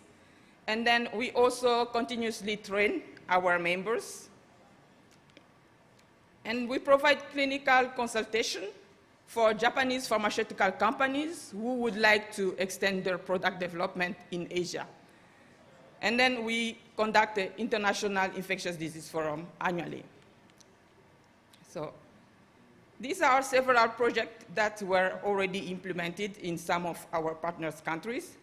And the active now is the monkeypox study, vaccine study in Colombia. So all other studies are completed. So this is the framework of our capacity building. We call it a comprehensive capacity building. And this was published. It has 4 main steps: local training, international symposium, e-learning, and then MRCT training. So this is published on PubMed. If you Google my name, you will find it with more detail. So together with our partners, we participated in the translation of the GTF Core Competency Framework for Clinical Research Professionals. So we translated this GTF in Japanese, in Vietnamese, in Indonesian, and in Thai, and French. So, okay, I'm done. This one, this is our last activity, which is public-private partnership. So we continuously contact Japanese pharmaceutical companies. We make them in connection with researchers, and mainly from our partner countries. So this is the International Infectious Disease Forum. So please, if you would like to join this Infectious Disease Forum, we will be sending the information soon. The next will be February. So I will give the information later. So if you want to know more about ARISE, this is where we were in Thailand. You want to know more about ARISE, I brought some pamphlet. I will show, yeah, it's not enough for everybody, I'm sorry. But I will share some pamphlet, and then you can log in on internet, you will find more information. Thank you so much. Thank you. Thank you very much for your cooperation. And I thank the audience that's still with us. So with this session, I think we have learned some new challenges, but we also have solution for you, collaboration, partnership, that we can get together. so that we can address the issue of the things that coming to us. And we have this new design of DCT that can address even that rare diseases that we were talking about. Okay, with that, thank you very much.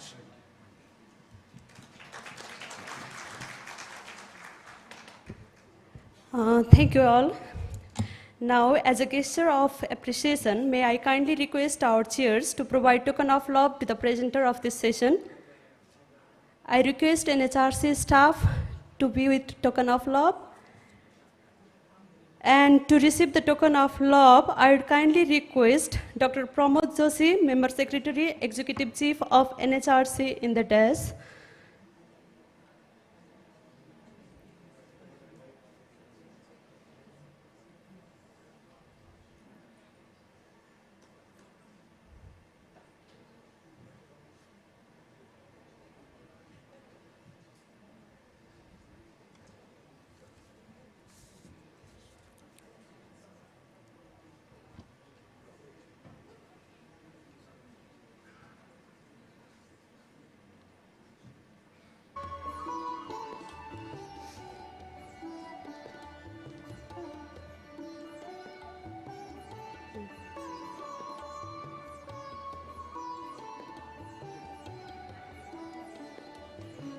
Similarly, I would like to request Vicente Belgirayo to be in the dais.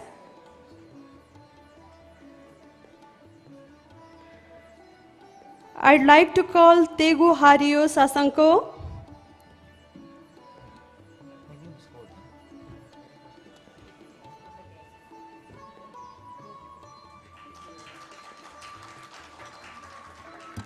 Muchunka Sifa Marijoli.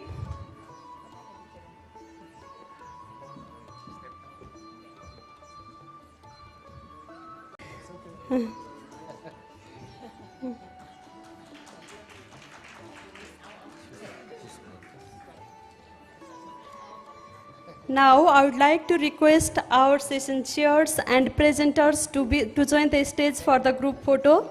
Before that, I would like to request our Emirates Chair, Professor Dr. Migendra Raj Pandey sir, to distribute token of love to our session chairs.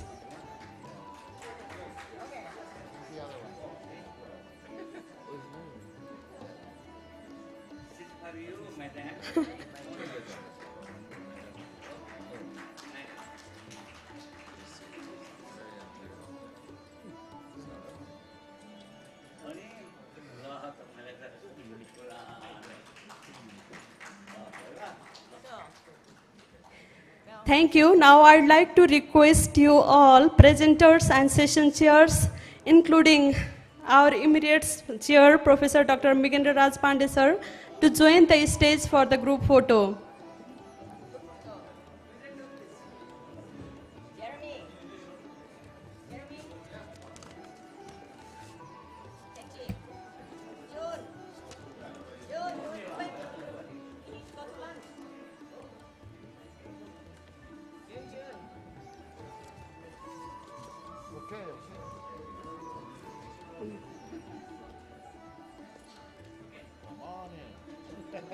I'm so shy.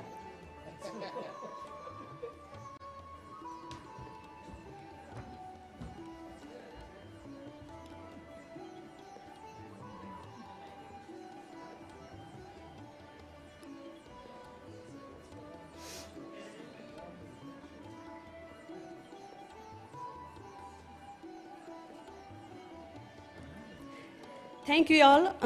We are now at the end of this enlightening session. Thank you for your active participation and engagement. And let me announce that a 1-hour lunch break has been scheduled to allow you for recharge and refreshment. And in the next phase of our program, discussion will be continued in 3 parallel sessions, Hall A, Hall B, and Hall C. Hall A and Hall B, this will take place right here in this hall, and partitions will be done for your convenience. And in Hall C will be in the 7th floor of this hotel. Please follow the signage or ask our event staff for the direction to reach the hall. Enjoy your lunch. Have a good day. Thank you.